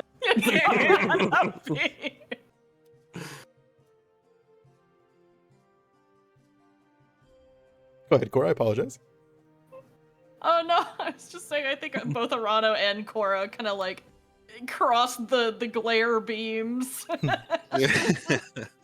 You get just a little bit of light from the setting sun on her jaw, shit-eating grin. Hey, Go. Zaluna, you remember what I said earlier? About the thing with, You gonna punish me? Angelique here? No. Oh. Maybe we could, reconsider what I said. Oh, really?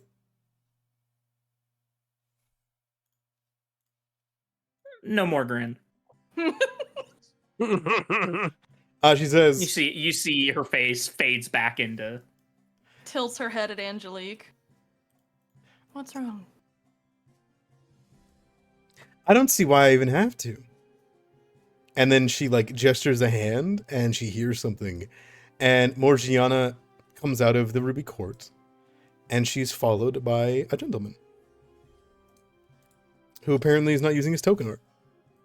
Nope. I love Foundry, guys. I love Foundry.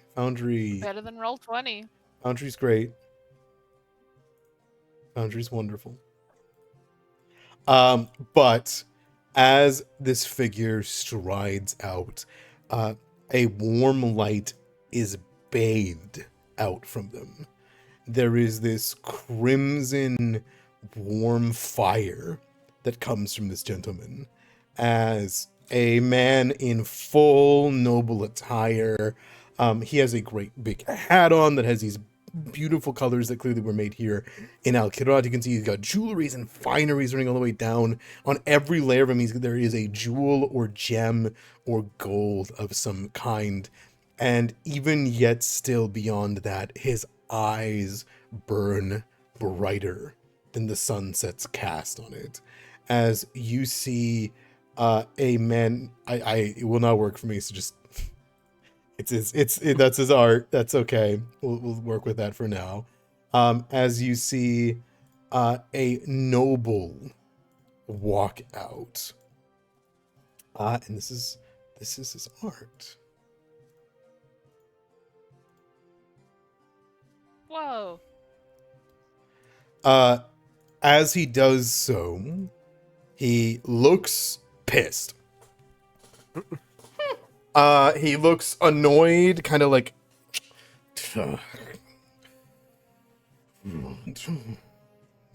and kind of grumbling to himself, jingling as he does so with every step. And Arano, you begin to walk up. Yeah. Perfect. Morgiana bows and says, "Thank you, Master Alfjer. Please take your rest. Sultana will see you tomorrow for your request." Gives a bow. Angelique, are you approaching? Yeah, I imagine she just kind of walks up. She was gonna walk in front of Yasar where fucking Arano. I got confused about names for a moment. Do you think you get there before I do, or are you doing it in a hasteful manner? Oh, there's no haste. Okay.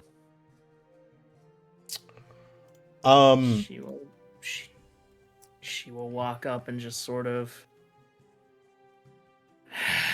"Hey, Yasar."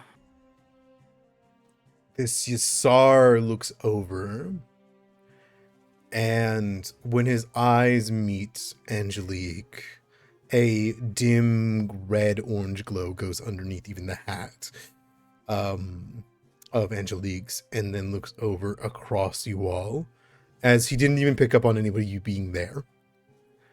And then he looks down to Angelique's hips. There's no iris or something like that. It's just like crimson lights that act as eyeballs. He then kind of cocks the head. Should you not be at my manor, my abode? Felt like taking a little walk.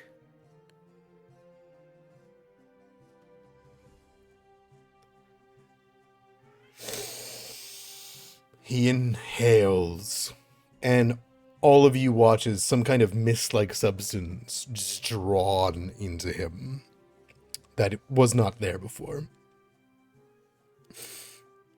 Hear the neck muscles of Orlando as they creak as he turns to look at Angelique.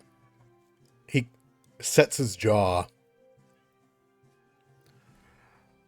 Before you return to my workshop as expected, I would ask that you throw yourself under some manner of a bath or wash up. And he taps the side of his ear.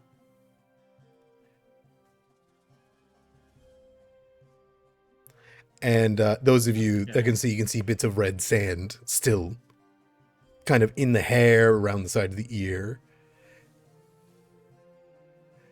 Went for a long walk, didn't you? Needed to test them. Can't really make something without testing it, you see.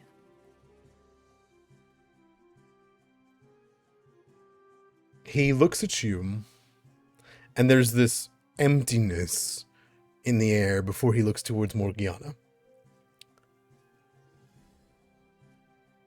You may cancel the meeting tomorrow. I will be busy. He then floats away. Sorry, just like Angelique looks like this is a regular. She just stares at him as he floats away. just float away. He floats over the top of the palace and floats away. Yeah, he tends to Okay. do that. Prick. Kind of a power move, yeah. Morgiana kind of like cocks her head at whenever you say prick. The great guest of Kirat is not to be referred to as a prick. Yeah, well, I've been in his house for 2 days. Are you an animal? Chorus eyes. Exact- Anyway. Exactly why I left, anyway. Morgiana says, the Sultana is ready for you all. I don't mind escorting you in, but I don't think it's necessary. You know the way? Yes, Morgiana, thank you. Gives a nod. Nods. And she will walk back towards the area.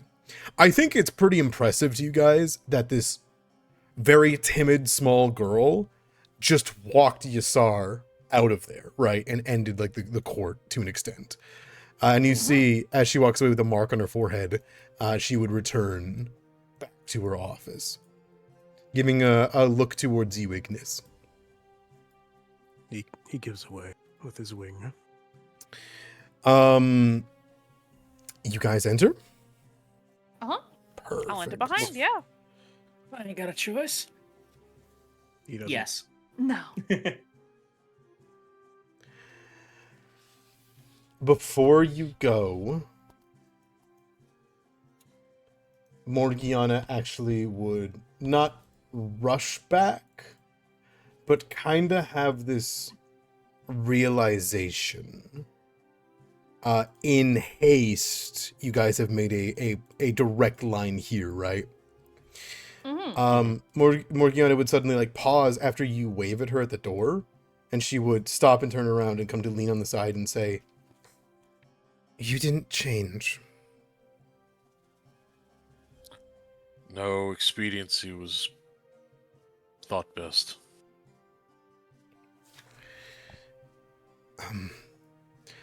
The Sultana does not impose a strict dress code, but I highly recommend on first meeting not going with blood-soaked or shirtless.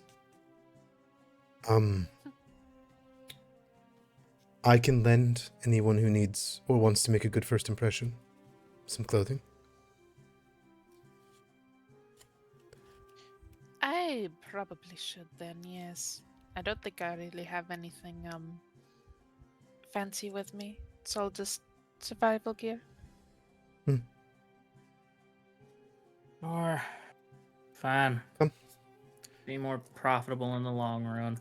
She will make her way back here, disappear, and bring you guys into a side chamber.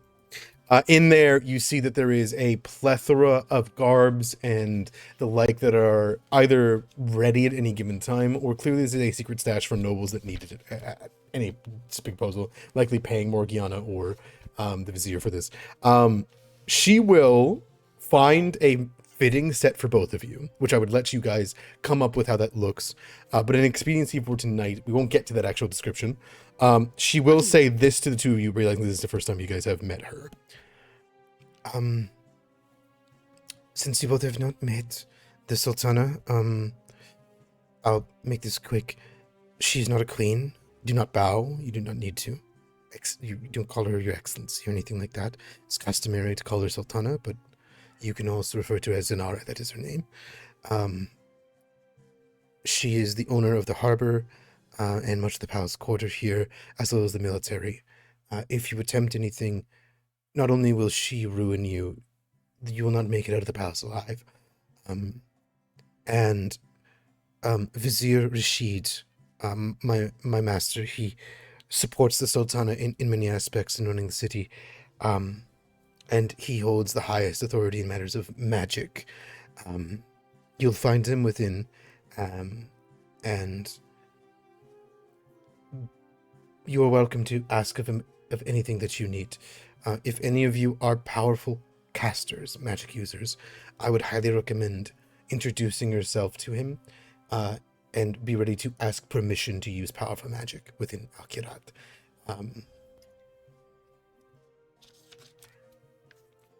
She then... Right. I should probably do that.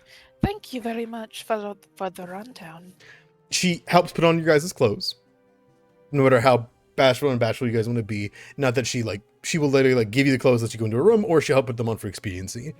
And I would say Cora and Arano, you guys are having to wait for two people to get dressed to go talk about an important thing happening, right?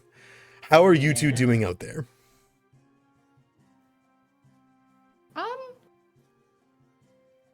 I imagine Cora's just trying to do her best to get any excess sand and blood off of her armor. Because even though, obviously she's familiar with the Sultana, she still doesn't want to show up looking like shit. Okay. Arano is similarly carefully not shaking out his gear, not being quite so crass about it, but is definitely taking a bit of rag from the healer's kit and dipping a little bit of water in it, dipping it into some of the water here from the fountain, and is cleaning some of the blood off his face and making himself a little more seemly. Got it. But otherwise has no real things to discuss otherwise. It's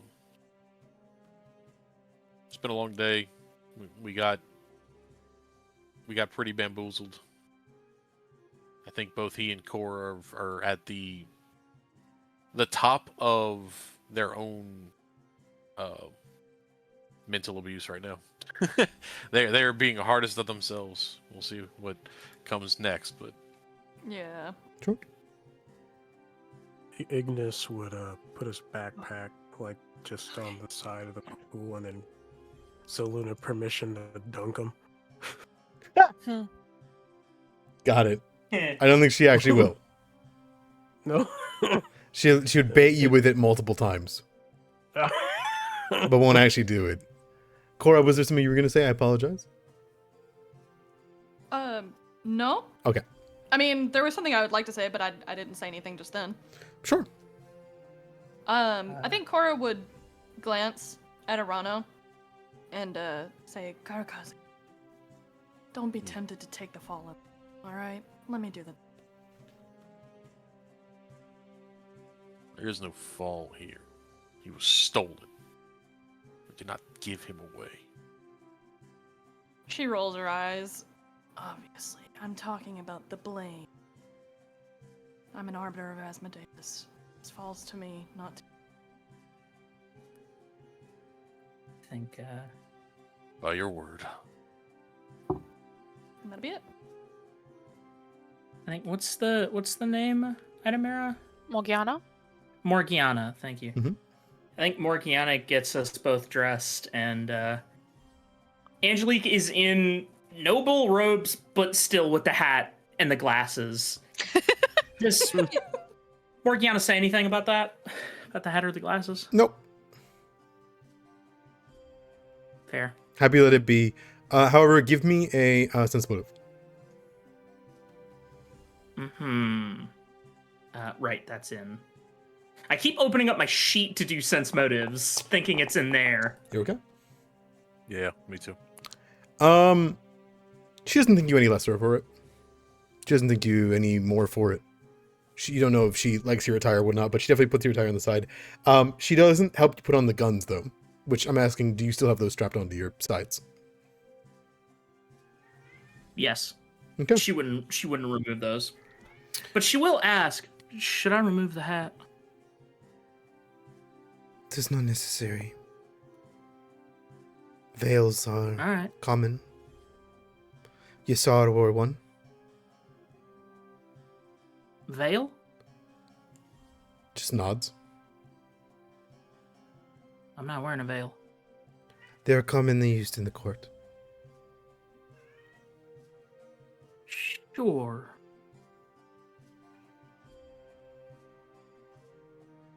Your head attire will be okay. Alright. She'll walk you both out. We'll get into your descriptions on how pretty or how uncomfortably both of you look in that when we come back next week. But what I will say is the door opens together as you guys walk inside. And when you do, you're escorted down a short hallway, and you find the tall doors creak open ahead of you, revealing a small but lively hall of tieflings. Their expressions tense as they argue and move about the room. A vibrant carpet leads to a staircase and oversized wooden chair, richly cushioned. And a pale tiefling woman sits there, adorned in gold and jewels, and her somewhat worried gaze is fixed on you all as she smokes from her decorated hookah. There is a man beside her, a tiefling stern man, who leans in to whisper about something, and translucent silks form a canopy over them. There's green ferns that line the walls, and several guards here, in lieu of you, of course, Orano, stand watching you the throne-like seat. And she is not in her normal attire, or I should say, not in her noble attire tonight. But here is the Sultana.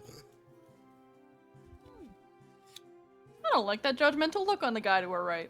Yeah, I was about to say, that guy for sure. He straight up looks like an evil vizier. I was going to say, he's going to be whispering in her ear, you should kill them. You steeple your fingers at us. Have you ever known an honest vizier? Let me ask you that. No. And the answer is yes. Look at this man. You're letting prejudices get to you. That guy looks like fucking Pinhead. For a cleaner look at her, here is the close-up art of Zinara Zinzara, in likely some of the artworks you've seen around the palace. Yeah. Whoa! And as she stares at you guys as you enter, she notices you, raises a hand to quiet the room. You definitely notice the resemblance to Zaluna. as this, of course, is her mother. She raises a hand, the room quiets.